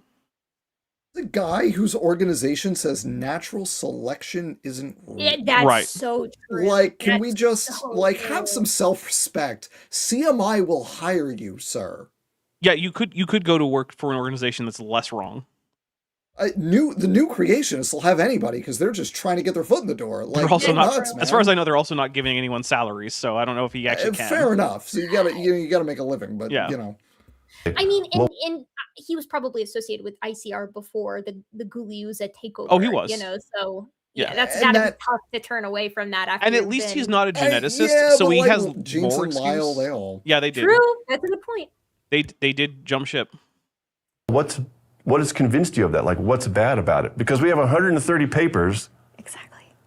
Then they're not ignoring it. Jesus Christ, Brian, what the hell are you talking about? If there's 130 papers, it's not being ignored. It's being published. How did it get published? Yeah, it had to go through a peer reviewer. Do you think the reviewers looked at it and were like, it's BS, but let's publish it anyway? Do you think that was the notes? This is the same. Crashing this out. is the same thing where you have the enemy that's simultaneously Papers hidden in powerful, journals, but very weak. You know, like I don't know. Oh my God. It's so. How do you have 130 bad science papers? Yeah, good question. Why do you think that means that the community as a whole is ignoring it, Brian? I'm gonna hit play. I can't. Are they ignoring it, or have they published 100 papers on it, Brian? Yeah, pick one. Pick one. You know, that describe these biomaterials in all kinds of animals all over the world. Mm-hmm. You're just going to say it's bad science? Well, what makes it bad science? It reveals something, doesn't it? Mm-hmm. I don't want to know. No. Because that's too... I also want to point out that this originally was just an anecdote about one scientist, which even if it's true, means it's about one person. Mary over here is like, damn, you know? I want to know what he's going to say. This is Yeah. Patient. Yeah, right. I was just waiting to make sure it lasted long enough. No, I want to hear what he's going to say. Okay. Threatening to what I believe. If you take the time out of that geologic column, which is what these tissues do, because you've got it looks young up here, it looks young down here, and it looks young at the bottom. So you flatten that whole timeline, and there's no time for evolution. So there's a lot of beliefs that are at stake. And so it takes a brave person to... Yes. Nick, help me remember, because I always have trouble keeping straight which organization is which flood model. ICR is the one that has the really recent flood boundary, right? Yeah, I think so. Yeah, they think that at least most of the Cenozoic is flood rock. I think it is probably Pleistocene. Okay. It does cause some problems in that there are water dissolved caves that are too old for that flood model, Oh, but it causes- you know. That's pretty far down the list of the problems that causes. But it's They got bigger fish to fry. they've got a lot of big ones, but that's one of the ones that it's one of the reasons that other creationist organizations give. Okay, yeah. Because they're like, Yeah. well, look, these like Homo naledi fossils that were found in a cave that's older than Pleistocene. Well, then the rock Clearly has to be post-flood, right? Because like we because think these are had humans. Yeah. Yeah. So Yeah. yeah. Challenge those fundamental beliefs. But I think that's what these data do. Oh, again, Thomas goes on a rant about how you only believe in evolution because you're horny, because that's dumb. Oh my And God, even if it were skip it. true, wouldn't actually make evolution or deep time wrong. We're skipping it. So he's even more of mean- Dance of the Cryptic. Because yeah, he just Drink does for it. drink. You know what? Drink for if it's on your bingo card for you only believe in evolution because you're horny. Yep. Which is completely What we see independent of with my this belief in evidence evolution. in this discipline, these blood vessels and tissues and protein sequences, That is evidence a that living really no pause. fit. That is some dishonest bullshit right there because that is literally like cells that are fluid. Like when Right. because I am a dedicated parent and also I want my kids to like science. So I at one point jabbed my own skin with a needle to put some blood on a microscope slide so I could see blood cells. Nice. It was awesome. And fun fact for people, fingertips, very sensitive. Skin fold on the front of your knee, no sensory neurons. Definitely poke your knee. That's a much better place to get a drop of blood. But that's what it looked like. It was, you could see the red cells and they would move and the fluid and everything. Nice. That's this is a slide literally of fresh blood. Okay. He's presenting this as No, though we hold on, got this hold from on, a fossil. Hold on. That's Brian BS. Thomas didn't present this. The editor did. Brian Thomas Okay, did not fair edit enough. this video. So we can Fair say enough. bad job editor and ICR guys who went over this video, but we can't say that Brian Thomas did this because That's fair. yeah. Yeah, fair. and co-signing Dan's thing here, right? Because like I've seen the soft tissue pictures a million times. This isn't Yeah, on them. no. This isn't. This- No, not it's that. not at all. No, that's blood. If you poke your skin and put blood on a slide, that's what it looks like. Yep. Yeah. It's the concept that these rock layers and the fossils that are in them were deposited only thousands of years ago in Noah's flood. How do we learn about Noah's flood? The Bible. From the Bible, yeah. Okay. Oh my So God. here's the thing, right? Let's just say that Brian Thomas No. has the cutting edge information on all of this, right? He's got the experiments that are the best experiments we have on all this. He's been looking at all these fossils. He's been finding all this stuff himself. Let's say all that's true. Here are possibilities. A possibility one. There is a chemical process which Brian Thomas is unaware of. Possibility two. We are wrong about everything we know about sedimentology, lithification, nuclear physics, optics, relativity, cosmology, astrophysics, basically all of science. That's option two. Just a priori, which of those would you opt for as the more likely explanation? Is it? This is a tale as Clearly. old as time, though. Yeah. I mean, there's an obvious answer, Dapper. Yeah. Duh. Yeah. Exactly. And so if the Bible's right about the flood, it's right about this, it's right about its history. No, sorry. And so the Bible's history. Gotta get the vine boom. I was going to say, you put that there. Yes, right? I did put the Yeah. vine boom in Okay, there. good. That was not from ICR. So here's the thing. Different claims from the Bible can be assessed independently and should be. And some of them are true and some of them are not true. And the fact that one claim from the Bible is true is not on its own evidence that a different claim from the Bible is true. Just going to put that out there. One way that you could tell, right, is that there are Orthodox Jews who accept the historicity of the flood and Adam and Eve and a relatively recent creation, but who reject things like the resurrection of Jesus. Despite the fact that, according to Brian, both of those events are in the same Bible. Weird. We now have more confidence as Christians. Right. Did it?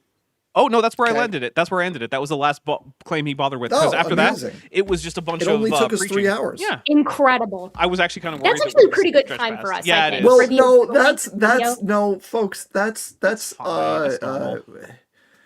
that's like a 6-to-1 ratio. That's really Yeah. awful. Look, my videos There was normally a are lot worse than wrong. that. Maybe a 5-to-1. Yeah. That's pretty bad. Also, I think this. But it was fun. I think this technically counts as free advertising for the game Mechanicus. So, hey, publishers, you know, If you want to toss me a bone. All right. So, but yeah, that was the 5 new evidences. We skipped one entirely because it was Because it was completely stupid. pointless. Yeah. Yeah. If dinosaurs can live long time, then maybe human can live long time. Therefore, Bible right? Like, okay, no, it doesn't even. Like tortoises live a long time now. Right. Right. So like, who cares? But no, see, what you don't get, Erica, reptiles is that having long lifespans is not new. the It's not tortoises, impressive. the tortoises from the Triassic, they could live 6,000 years on their own. Oh no. Yeah. In fact, actually, how do you know that one of the tortoises alive now isn't one of the tortoises from the Ark? I mean, we got trees from the immediate post-flood period, so you know. Excuse me, Dapper, because the flood killed everything with the breath of life in its nostrils. No, it was one of the tortoises from the Ark specifically. Oh, okay, yeah. Two of the tortoises alive right now could be Ark tortoises. We don't know.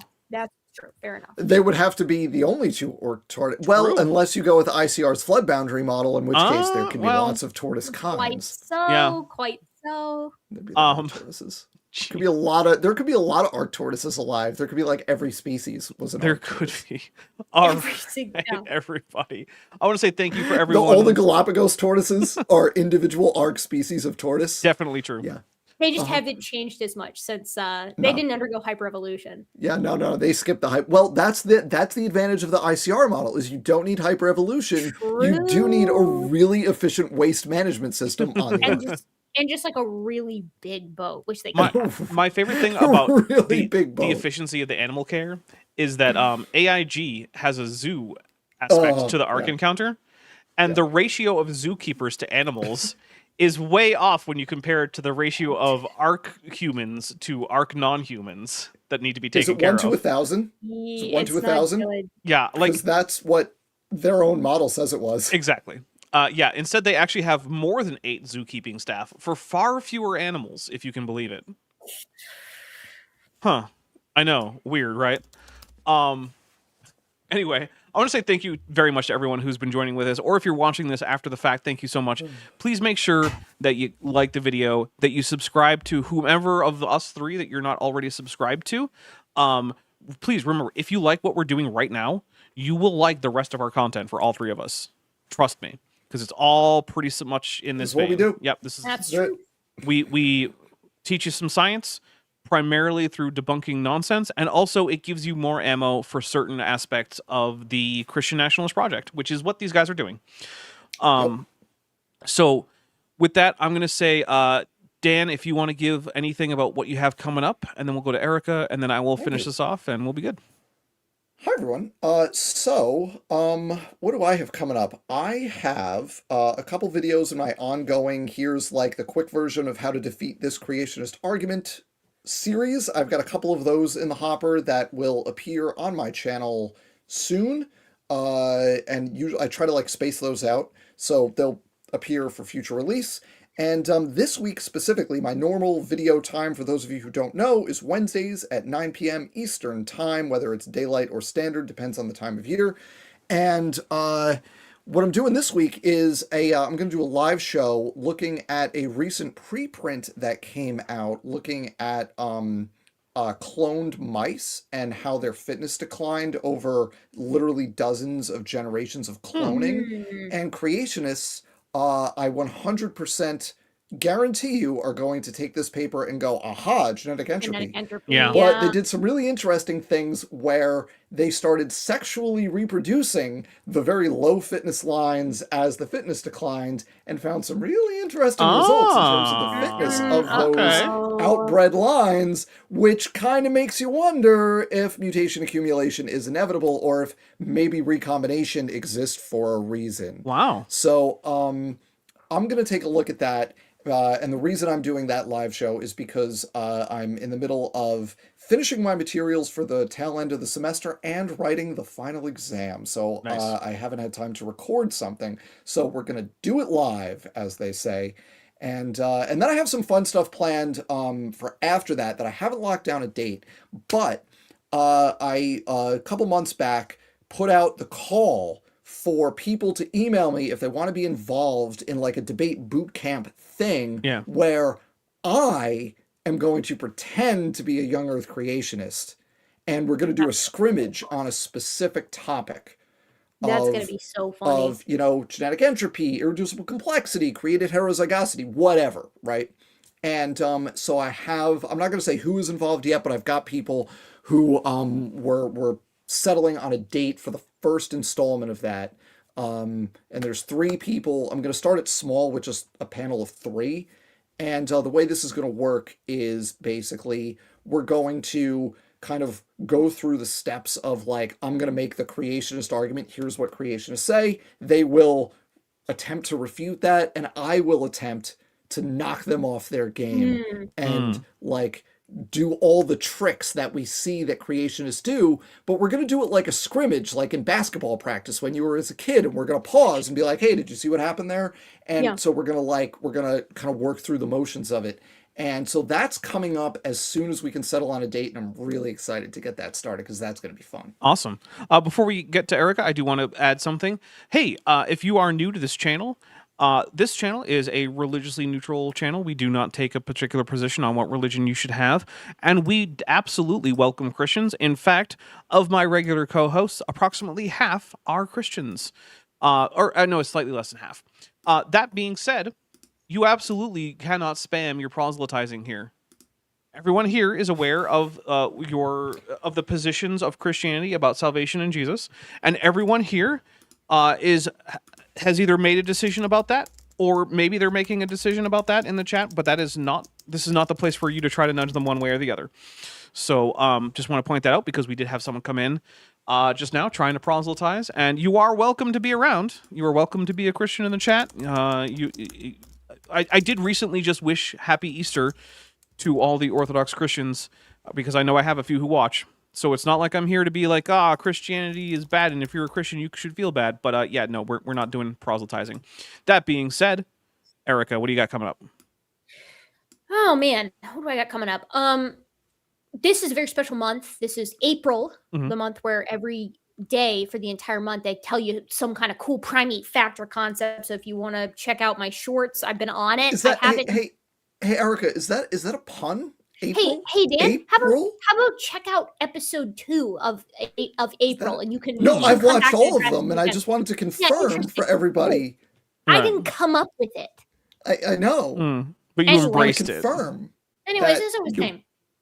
I'm exploiting it for my own gain. Okay, so you're okay with puns when it suits you. I literally cannot convince the High Council of Monkey Twitter to change it. I did a lot of legwork to prevent it from being. No, I heard because I watched the episode where you went through all the yeah. months and all the puns. Right. I know, I remember. I was testing your metal to see if you were actually money. Oh no. Unlike some of the Science Friends, I watch a lot of Science Friends content. You know who you are. It's not me. No. That was another Science Friend who it's a running gag on Reddit. Don't worry about it.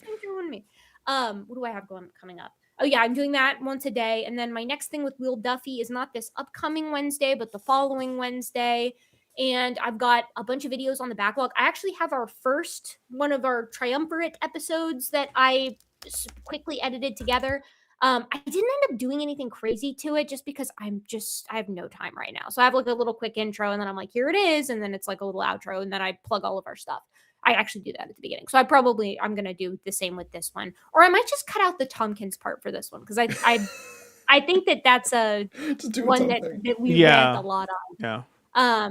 And I don't know. I'm trying to get better about having a variety of content lengths. The algorithm is being kind of weird right now. I don't know if I've noticed that. I can find no rhyme or reason to anything. I did a 5-minute video about the dearth of ARJ papers. Just like it was one of those like record, edit, upload, and the whole process took like 45 minutes. And that's been my #1 video of the past 2 months. So like, I don't know. There's no correlation between effort and anything. No, that actually makes sense. That actually makes sense. But there's we can talk afterwards, but there's some murmurings through the grapevine as to how it's kind of changed things around. It's again into the whole machine of the algorithm and like trying to keep you on for as long as possible, but it is what it is. Anyway, so I'm experimenting with more video lengths. So videos here and there. I've got a video on Maustralopithecus coming out here soon. I plan on filming something tomorrow about the current chimpanzee civil war happening at Kibale. And, obviously ongoing projects that I've been editing stealthily for a very long time in the background. So we'll see. All right. Oh, I do actually have a question that came up during my research and editing for some videos recently. Therapithecus gelata ape or not ape? Theropithecus gelata, the extant. Yes, ape. It's not an ape. Not an ape. That's what I thought. But I just What saw, is it? just Not wanna, an it's ape. the gelata Is baboon. it ice cream? It's a baboon. No, it's not even a baboon. Well, it's a sister group to Okay. Papillonans, or it's Yeah. a Papillon, but it's a sister group to Papio. Nice. But actually, there used to be really big gelatas. Dan, it's the kind that flicked their lip up like that and showed their teeth. And they have the weird I skin definitely patch know on what their that is. chest. Thanks. Yeah, I you know. definitely know what that is. You Are you might. being I facetious? don't Yeah, he know doesn't what know. that Okay, well, they're is. really cool. And when you Not- look up a picture, you're gonna be like, Yeah. "Oh, actually, I do know what that is." Got They're it. really Okay. cool. In case, I'm in gonna case look you're it up right wondering, Erica, the late David Menton told me that Theropithecus gelata was a kind of ape with small teeth. Why? Because they're grimnivorous. I don't know, but he said they were an ape, and he said they had small teeth like humans do. They don't have. I small know. teeth, I've also. seen the skull. Okay, This is so all right, crazy. whatever. All right. Aiden Oh yeah, that guy. Okay. You do Polomoeo, know that guy. for $15 says. It's gonna tell. Of course, it's not an ape. I know. Says well, sorry. Aiden Polomoeo for $15 says shameless plug if that's okay. Sure. Do you like cute plush and particle physics? Aiden's miscellany shorts featuring my 10-year-old. Check them out. Look, I have seen some of these particle plushies. They are adorable. And so, in fact, is the child, because human larvae are, in fact, cute. Aw, not cubs. Human larvae is a phrase I did not expect to hear tonight, but thank you. I've been using that Wow. phrase for a while now, Dan. I need you guys to know. I need you guys to know that this Trump AI photo is absolutely popping the hell off. On It is Twitter, insane. And it is, hilarious. honestly, it's crazy. Why? Also, why- if you're people a are- Christian and you're in favor of this, I need you to explain to me why it's not blasphemy. Yeah. yeah. Marjorie Well, Taylor Greene was just like, this is straight up blasphemy. And Tim she's- Pool is like, this is straight up blasphemy. Like, I need someone to explain why, one, there's a demon in the background, and two, there's a hybrid F-35 bald eagle in the background. Red-tailed sorry, hawk Dan. screech. That's why. are we forgetting that he's healing Epstein? Like, he's healing Jeffrey Epstein. I mean, well, we all know why that's happening. Well, yeah. So, Okay, all right. All right, I want to say thank you to Pedophile Regios Lazarus. for sending 5 dap. Because he kills him in prison. Regios, I'm on board. I'm just on board with that. I'm going to get through it. Regios gifted 5 Dapper Dinosaur memberships, and I want to say thank you very much for that. Ninjester, who's been a member for 25 months, my goodness, and is at the Eminent level, says, don't worry, Dan, our decision was entirely punitive. All right, punitive, yeah. Because we love Punitive, Erica, yeah, and yeah, her dry yeah. spaghetti specter of gibbous gut sickness. Gibbous like the moon. Yeah. give us Love like it. the moon. Yeah, love no, it, It's, love it. That's a lot. That's a very high pun density, and I Oh, appreciate please. it. We're I deal we're with- going I to be deal with forming the worse pun over singularity online. soon. I promise you, these are painless and mild compared to some of the shit that I have to deal with elsewhere. All right. So Bring it. what's coming up here? Let's see. So first of all, I want to say that I am on a sort of a vacation. And what that means is I'm not going to be working on scripted videos for at least a week. I might do it to 2 weeks. I'm not sure. It'll depend on how I feel. But I am still going to have my regularly scheduled streams. But it also means I am going to be semi-absent from my Discord. Do not at me unless someone is in the hospital, has died, or more than $10,000 US in property damage has occurred. Or there's been a crime committed. I think that's fair. Yep, don't do it. Now, if I pop into the Discord to say something, feel free to respond to that. That's fine because I'm choosing to go there. But please do not at me. I'm taking a break for my own mental health, for my own relaxation, taking a little bit of a break.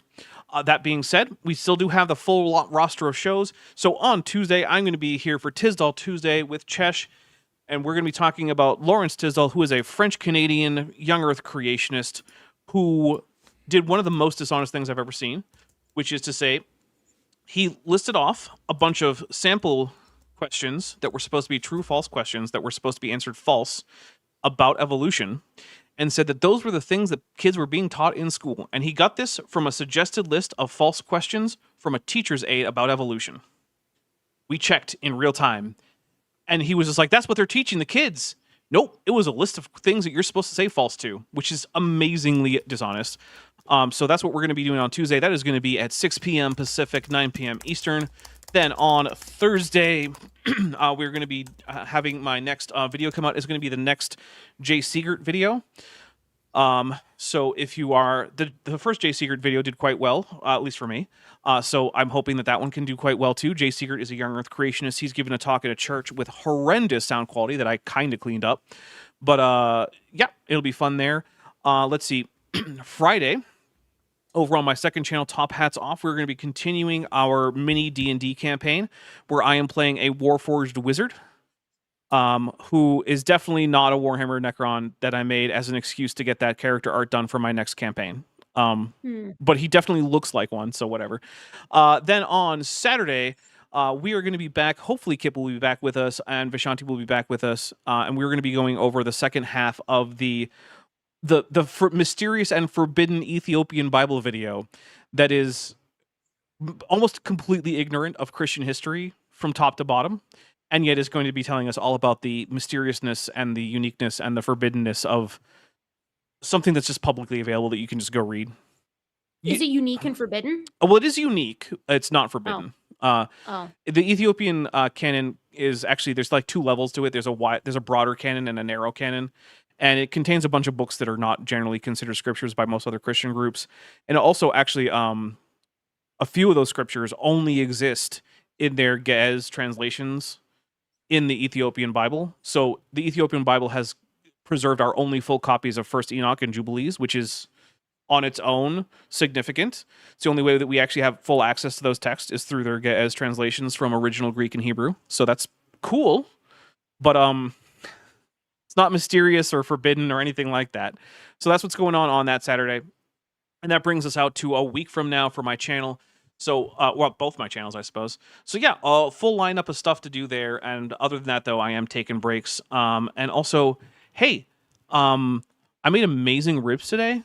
I put some baby back ribs in the oven for 3 hours on 200 Fahrenheit, and then I upped it to 250 for another 3 hours after slathering on some barbecue sauce. Holy crap, those bones just pulled right out with no resistance. Perfectly cooked, juicy, delicious. So that was my second Easter feast for second Easter, because it is in fact second Easter. Well, I mean, I guess technically because it's a Christian holiday and the liturgical day ends at sunset. It's now Easter Monday officially, but whatever, who cares? I had ribs. All right, everybody, thank you so much. I really appreciate it. We're going to get out of here. And the last thing we have to say is ICE must be abolished. Do it. Hey, before you leave, I just want to take a second to thank my patrons and channel members, especially those pledging $20 or above.